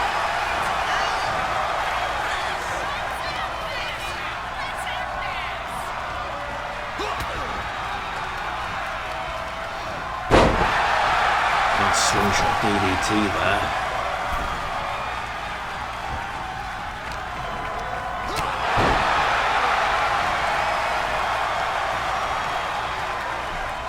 And he tags in 83,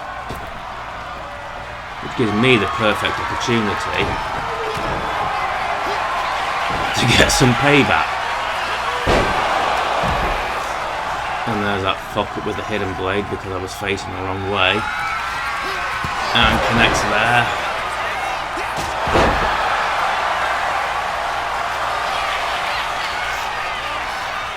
Tombstone lung blower on the outside, Bradley going for the cover.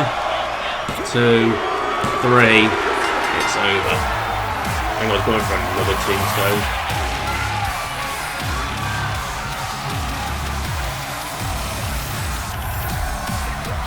I mean, yeah, Bradley did knock Drago off the apron, but I didn't knock him off the apron.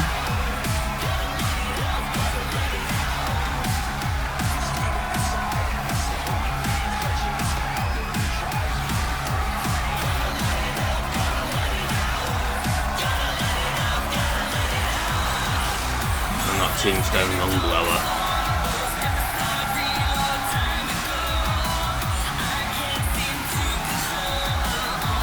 And that one is over. Bradley avenges his loss. Doesn't pin Drago, but he picked up the win for the team.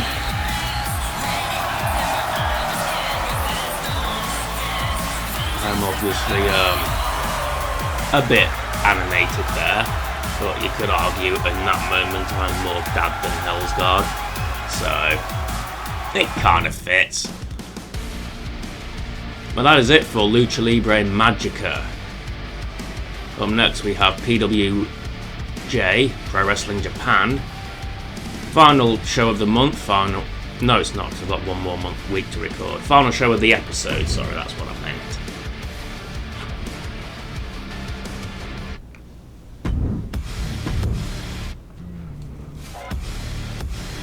D'Lo Richardson faces Eddie England.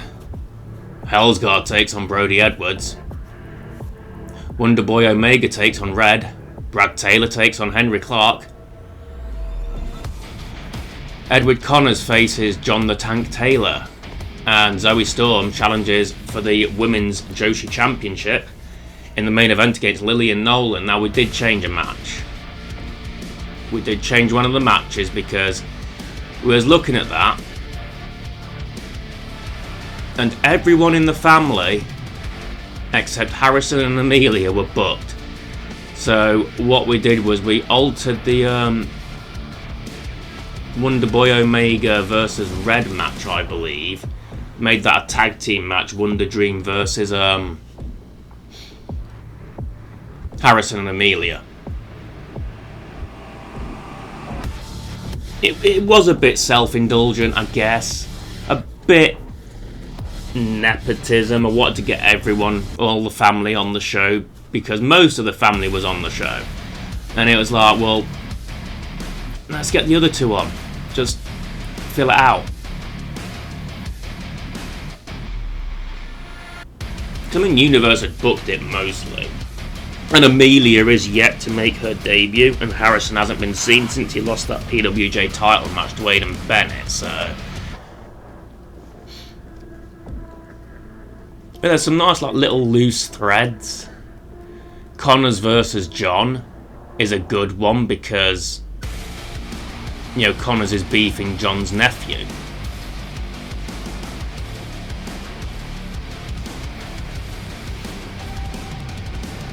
D'Lo Eddie England, not so much. Me and Brody, not so much.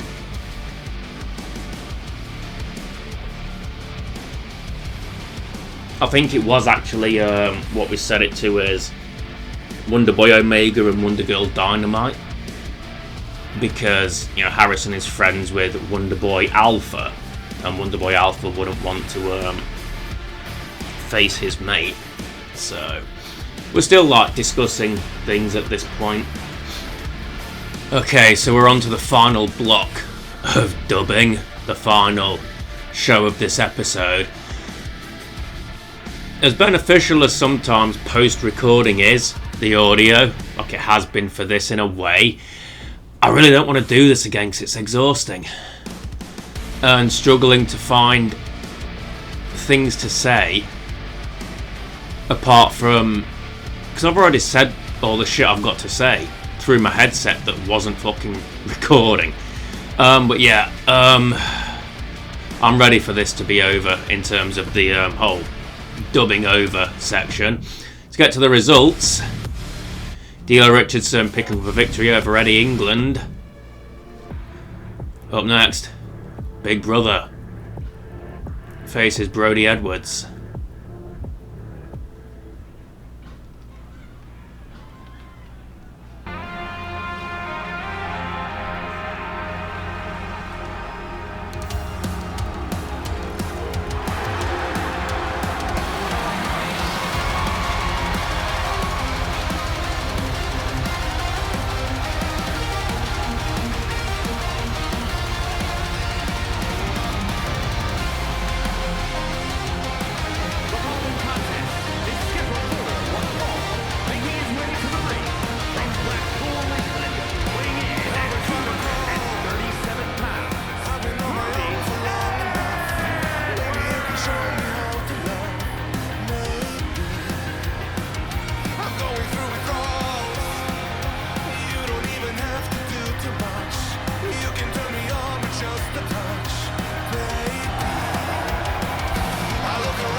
Debuted on DWA losing to the Hell's God's best friend from school, Dragasan.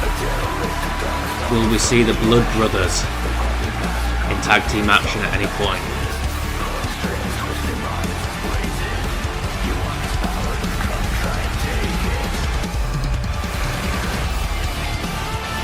Death Demon and the Red Dragon would be a dangerous combo.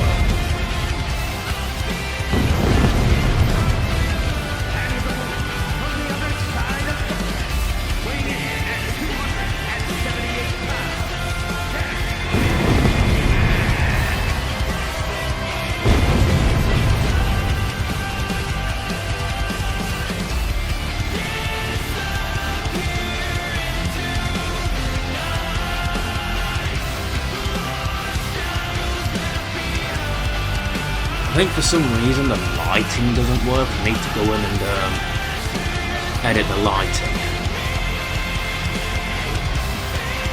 When it does this, the lights don't go up. There's also like triggering corner pyro, so it's fine for now, but it will need fine tuning, I think.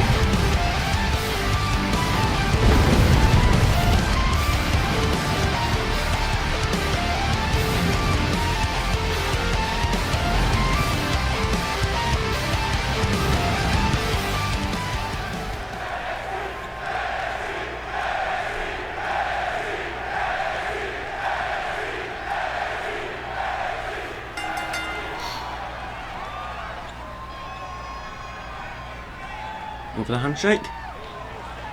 No cheap shot.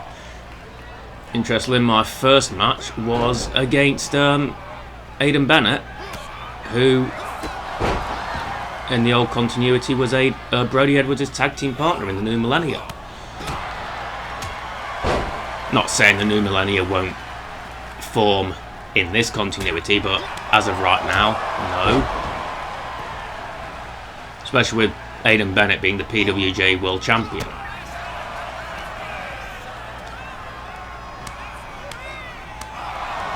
So yeah, maybe this can be the origin of the genesis of the beginning of the New Millennia. And I thought he'd fucked that up, but then he clotheslined me and I was like, he didn't fuck that up at all.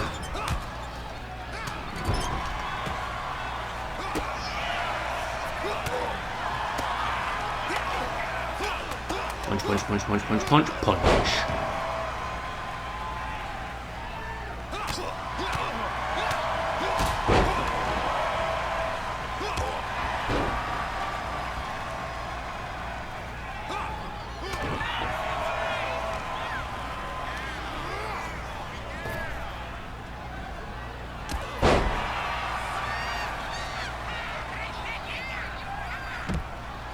Brody going to the outside.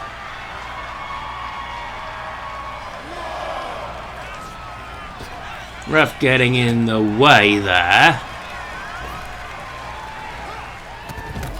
Lucky I didn't get disqualified. I remember when the game first released, it was like one hit and you were DQ'd.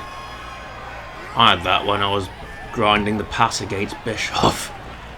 Ref didn't register a submission, so I twatted him and he disqualified me when he woke up.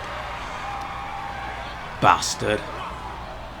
It was one of those WWE refs as well. The one that looks like he stands with ice.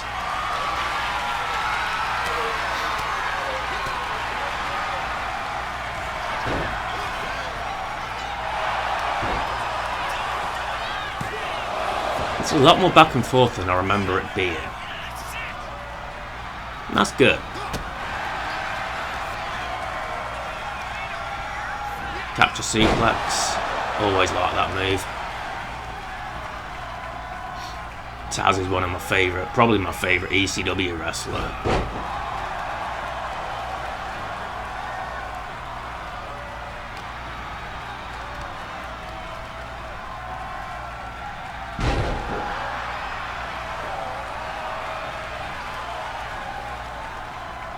Imagine if Taz formed a team with Tommaso Ciampa. The entrance music could just be a life support machine.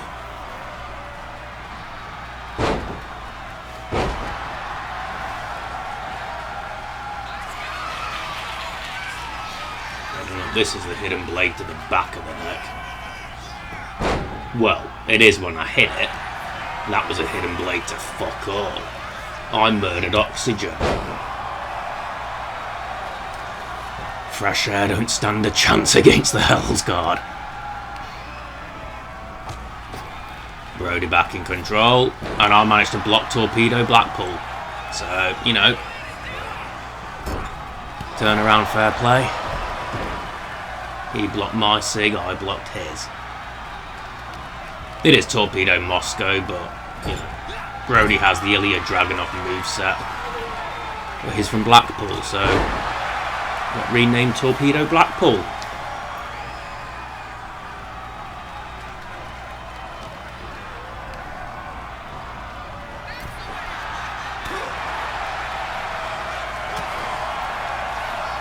This is that thing that I do again, where I should reverse before I go for a strike. I need to get on top of that, because you block them on the apron, but by the time you get back in the ring, they've got the advantage again, so it's like, why block, really? Spinning tombstone. Bam, lands it. One for the cover, ref counts, 1, 2, and another kick out. I just can't put anyone away. No one can put anyone away with the spinning tombstone. Not me, not Harrison Rex, not Nero Oditari. Ref gets in the way again.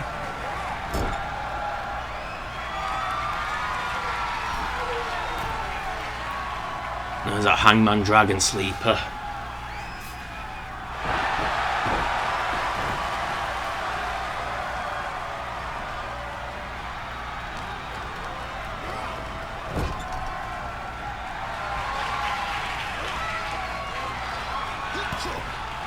Ready on the apron, head through the ropes. Guillotine leg drop.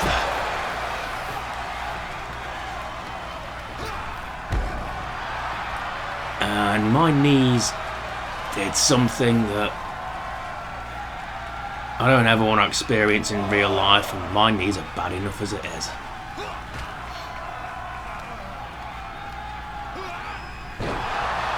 Chokes him on the apron.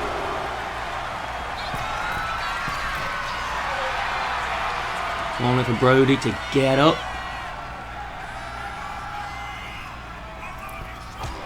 Diving clothesline connects.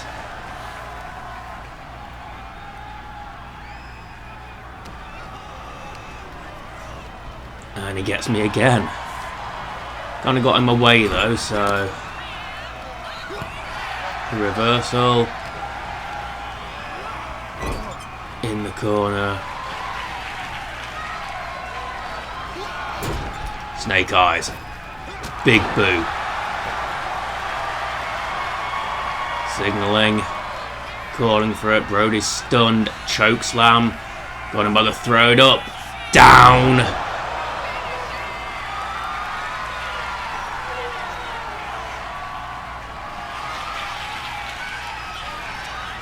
And a tombstone lung blower. The spinning one didn't get the job done, but the lung blower, 1, 2, 3.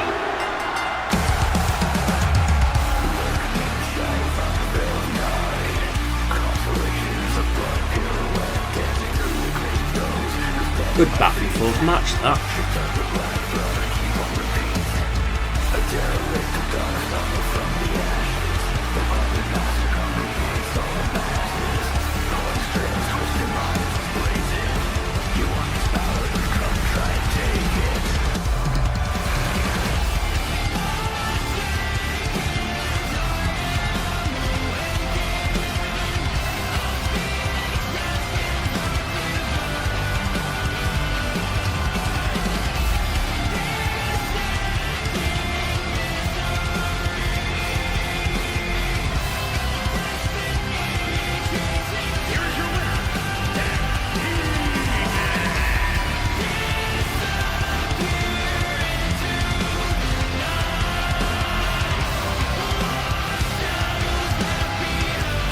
Back on it now, I should have broke out and twatted the ref. Just for being a constant obstacle. Following that, my two youngest kids, Amelia Taylor, Harrison Rex lose to Wonder Dream, the pairing of Omega and Dynamite. But Amelia's made a debut.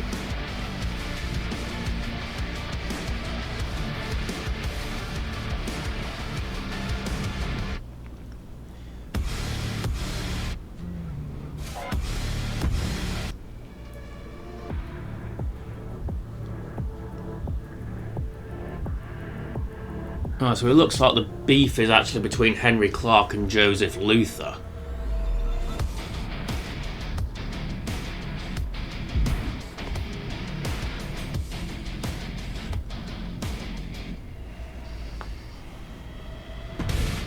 Brad Taylor's the opponent. And then after the match, Luther comes out for a stare down.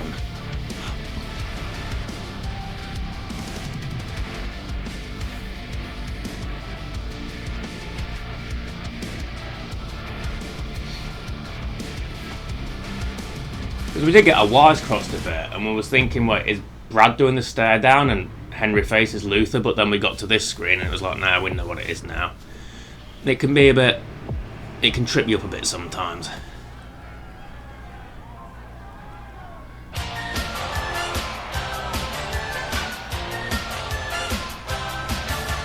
The following is scheduled for one fall, making his way to the ring from Manchester, England, weighing in at 243 pounds, Henry Clark. He is the son of Alan. You know? Alan. You know who Alan is? He's Alan. Shining so bright, we take the spotlight. We are the ones, we're the champions. Looking smarter, beating harder. We play to win, we're the champions. We're inspired, reaching high.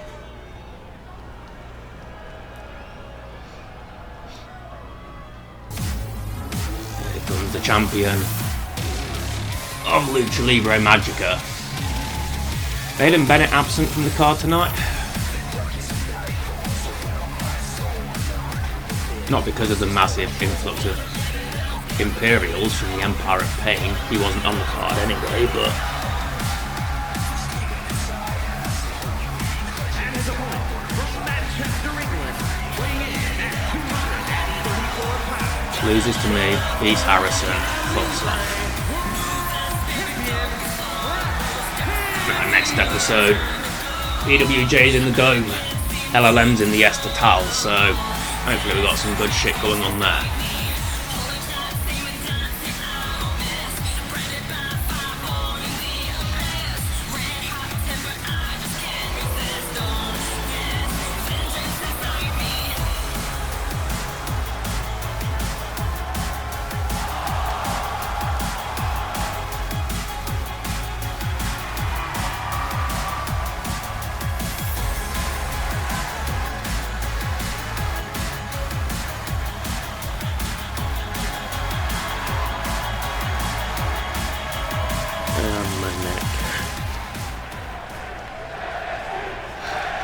My microphone doesn't reach.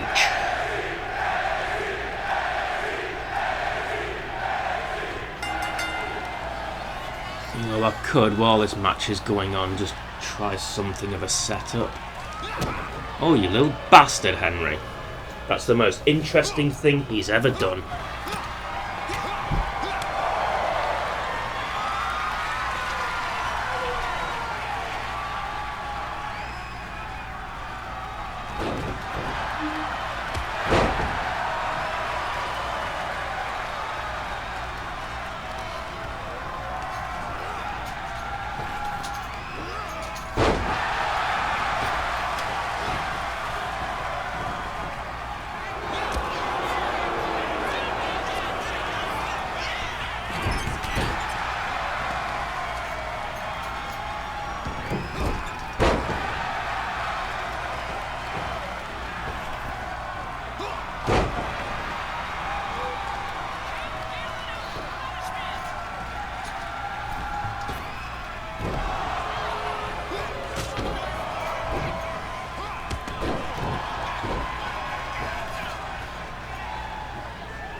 Right, so I've got a bit of a elevated thing here. A couple of chairs set up, microphones on a chair next to me. It's just my neck was really starting to feel it.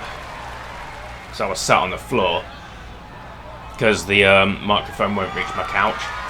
The couch. So I was having to sit on the floor and look up at the TV at a little screen. But now this is a lot better. Again, another reason why I don't want to do this again. So I'll be extra vigilant with my headset going forward.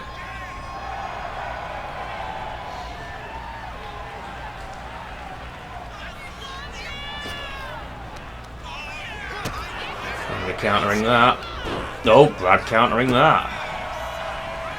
Kick to the gut. Stump pull a leg snap there. Henry back up.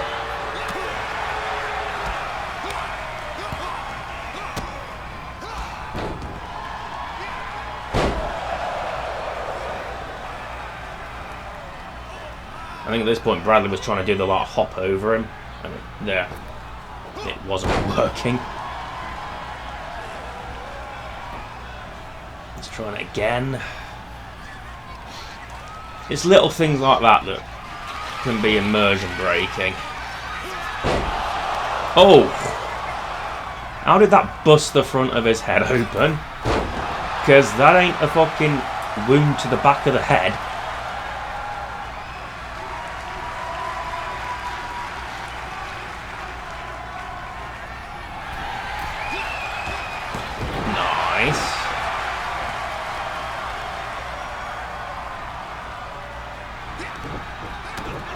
Henry fighting back, Brad fighting back.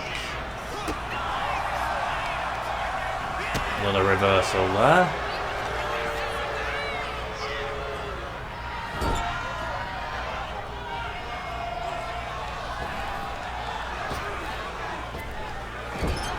Henry Clark is a good wrestler, he just he's boring.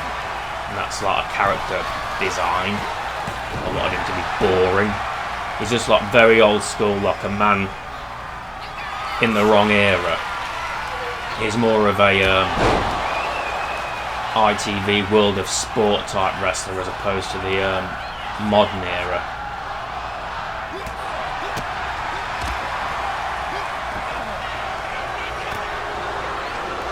Ref took a bit of a hit there.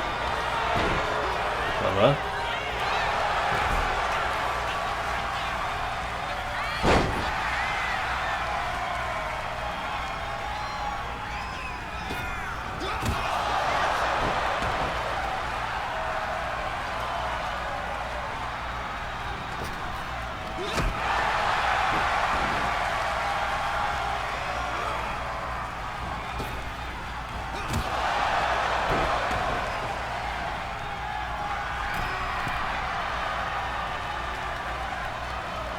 Bit of showboating from Mexico's champion.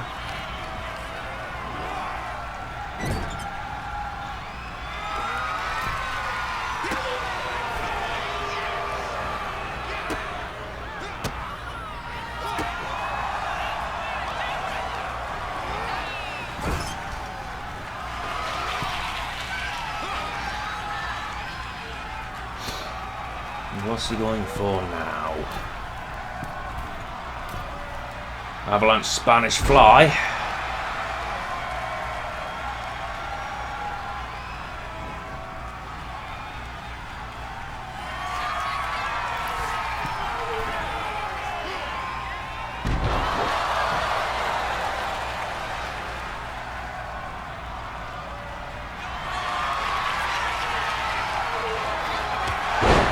Psycho knee, devil's trigger. Cover. 1, 2, 3. Henry all blooded and beaten. Here comes Joseph Luther. What's their issue, I wonder? Maybe Henry has an issue with the way Joseph dresses. The face paint. I don't know. Maybe we'll find out in the coming weeks.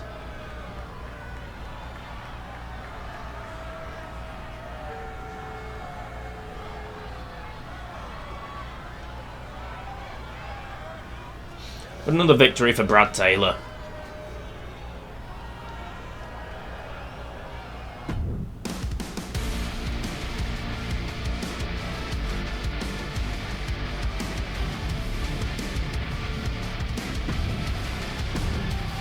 Edward Connors defeats John the Tank Taylor.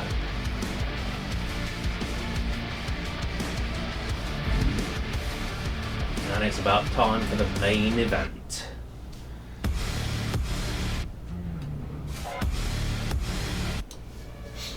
So the PWJ Joshi Championship being contested. Zoe Storm takes on Lillian Nolan.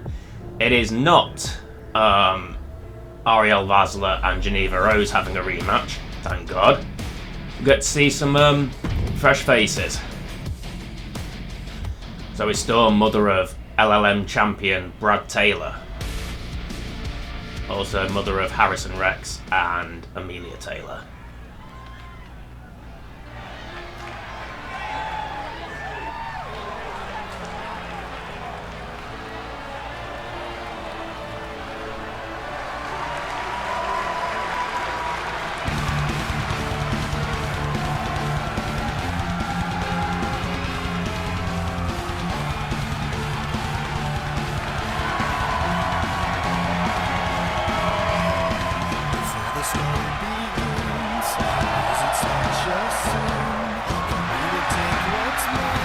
The following contest is scheduled for one fall and is for the Pro Wrestling Women's Championship. Making her way to the ring from England,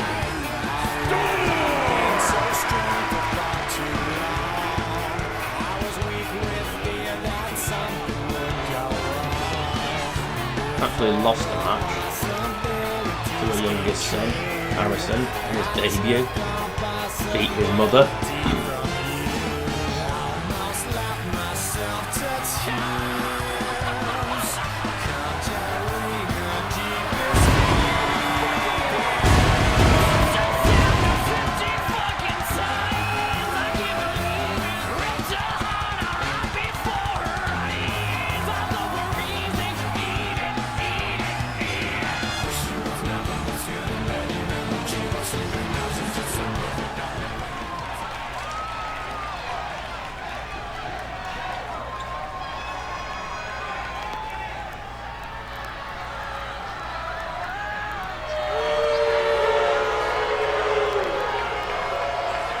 and her opponent from San Diego, California, Lillian the Narcissist Nolan.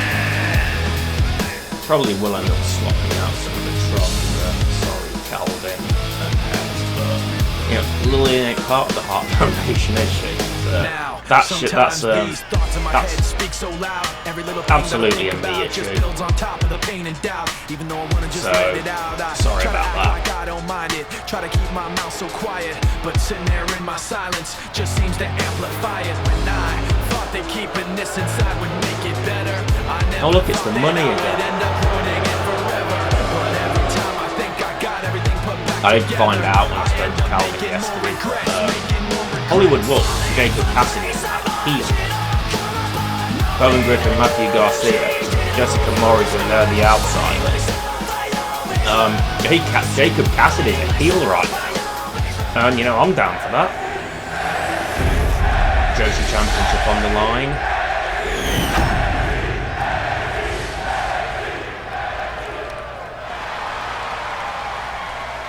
So that explains all the money. Pyro, if you will.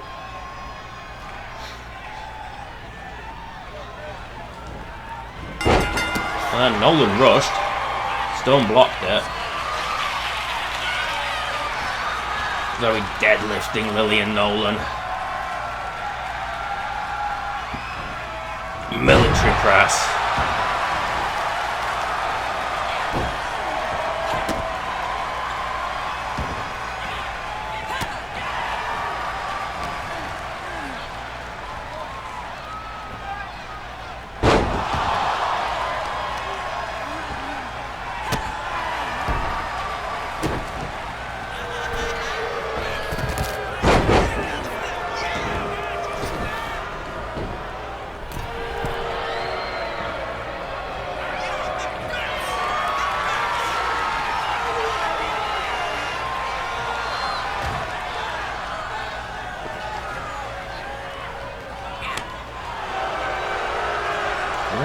Nolan being very naughty.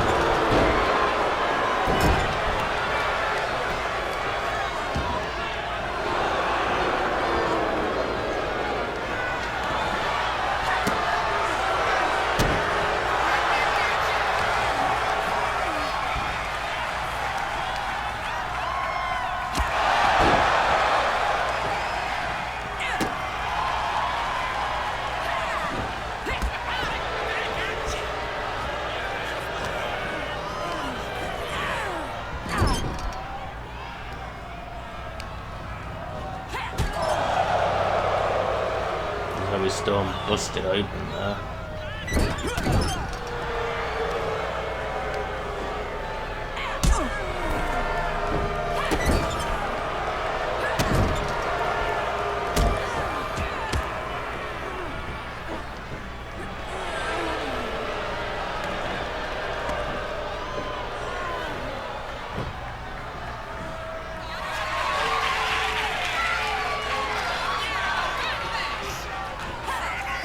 Oh!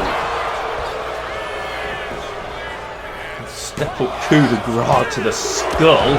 Zoe Storm kicking out at 2.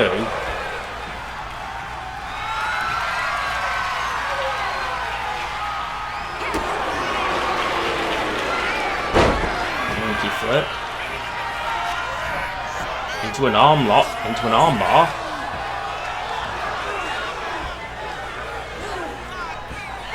His feet are right under the ropes. Breaks a hold. Zoe not having a good time of it at the minute.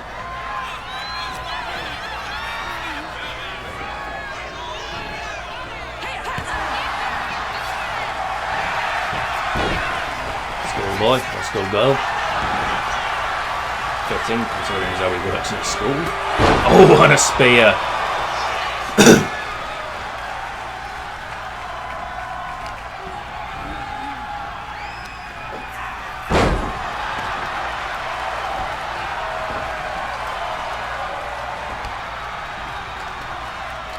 Advantage with Zoe Storm super kick,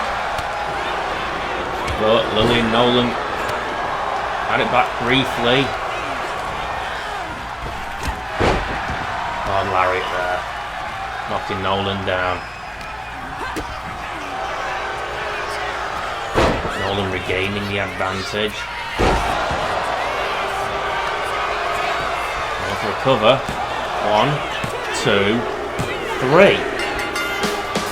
I don't know what that finish was, but it was a bit strange.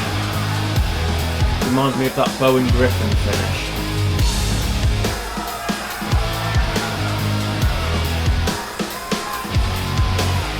Lily Nolan though,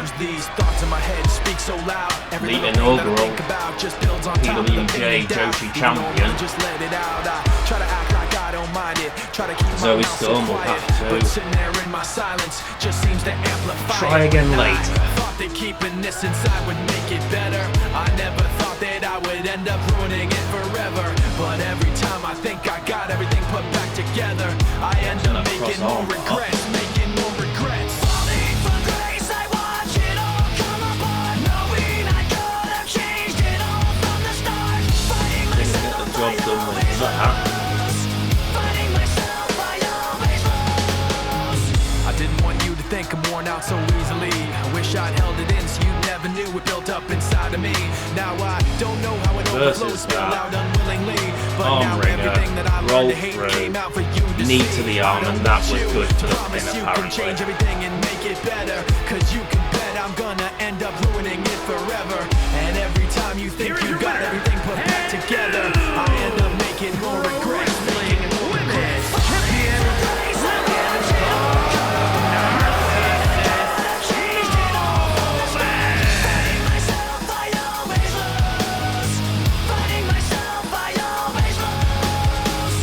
Nolan being presented with the PWJ Joshi Championship. Here's the first. Could have been Basler or Geneva. I'm glad it wasn't, but it could have been one of them too. But instead it's Lily and Nolan. And that does it for the latest episode of Pro Wrestling Japan. D'Lo got the win, I got the win, Brad got the win, John, Zoe, Harris and Amelia lost. So it's not like we, the entire family, won.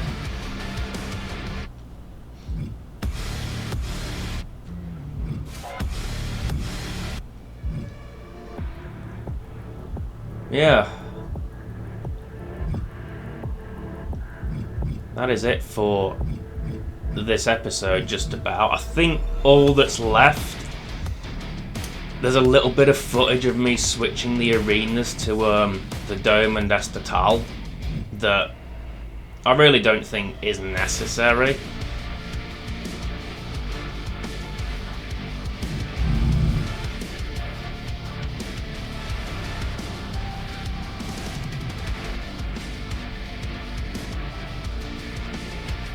I also remember I had Bradley with me at this point, so we were probably chatting.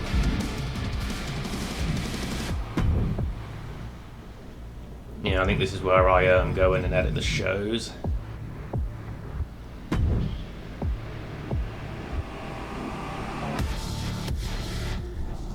Edit Lucha Libre Magica.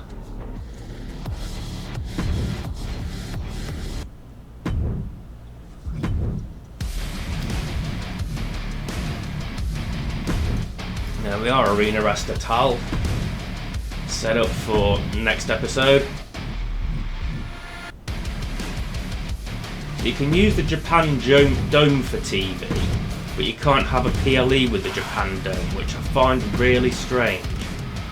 So, I don't know what's going on there, but, you know, PWJ is from the Dome. Next episode.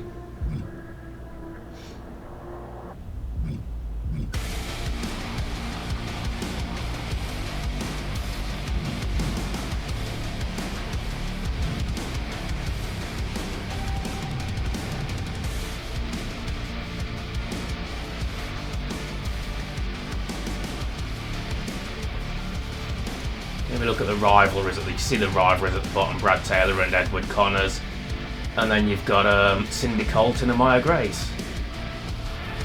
You've got Melee Fan and Levi Kushida against I can't quite see because the screen's really small. Looks like Red and what's her name? There's obviously Rift and Cole Quinn there as well. Keep forget. I'm still learning all the names for Calvin and Hex's characters. Jackie Rodriguez and Red, I believe. They're TBD rivalries.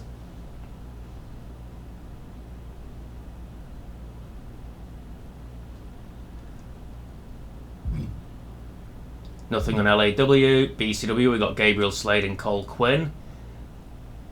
Oh, not Cole Quinn, sorry, Paragon J. Pierce. We've got Chosen and Jerome facing off against, I think it's Buzz and... Oh, I am so sorry. Names. I'm still learning these. These are the ones I had last year and the year before. I can remember them easy. It's just the new ones. Alexa Stone. And it's the women because I didn't have enough spots for the women last year. Calvin and Hex's gals. So I'm still learning them. I think at this point I'm just going through the rivalries again. Or I'm looking for the rivalries. I don't know what I'm doing. Honestly, I've forgotten. This was 6 days ago, late at night.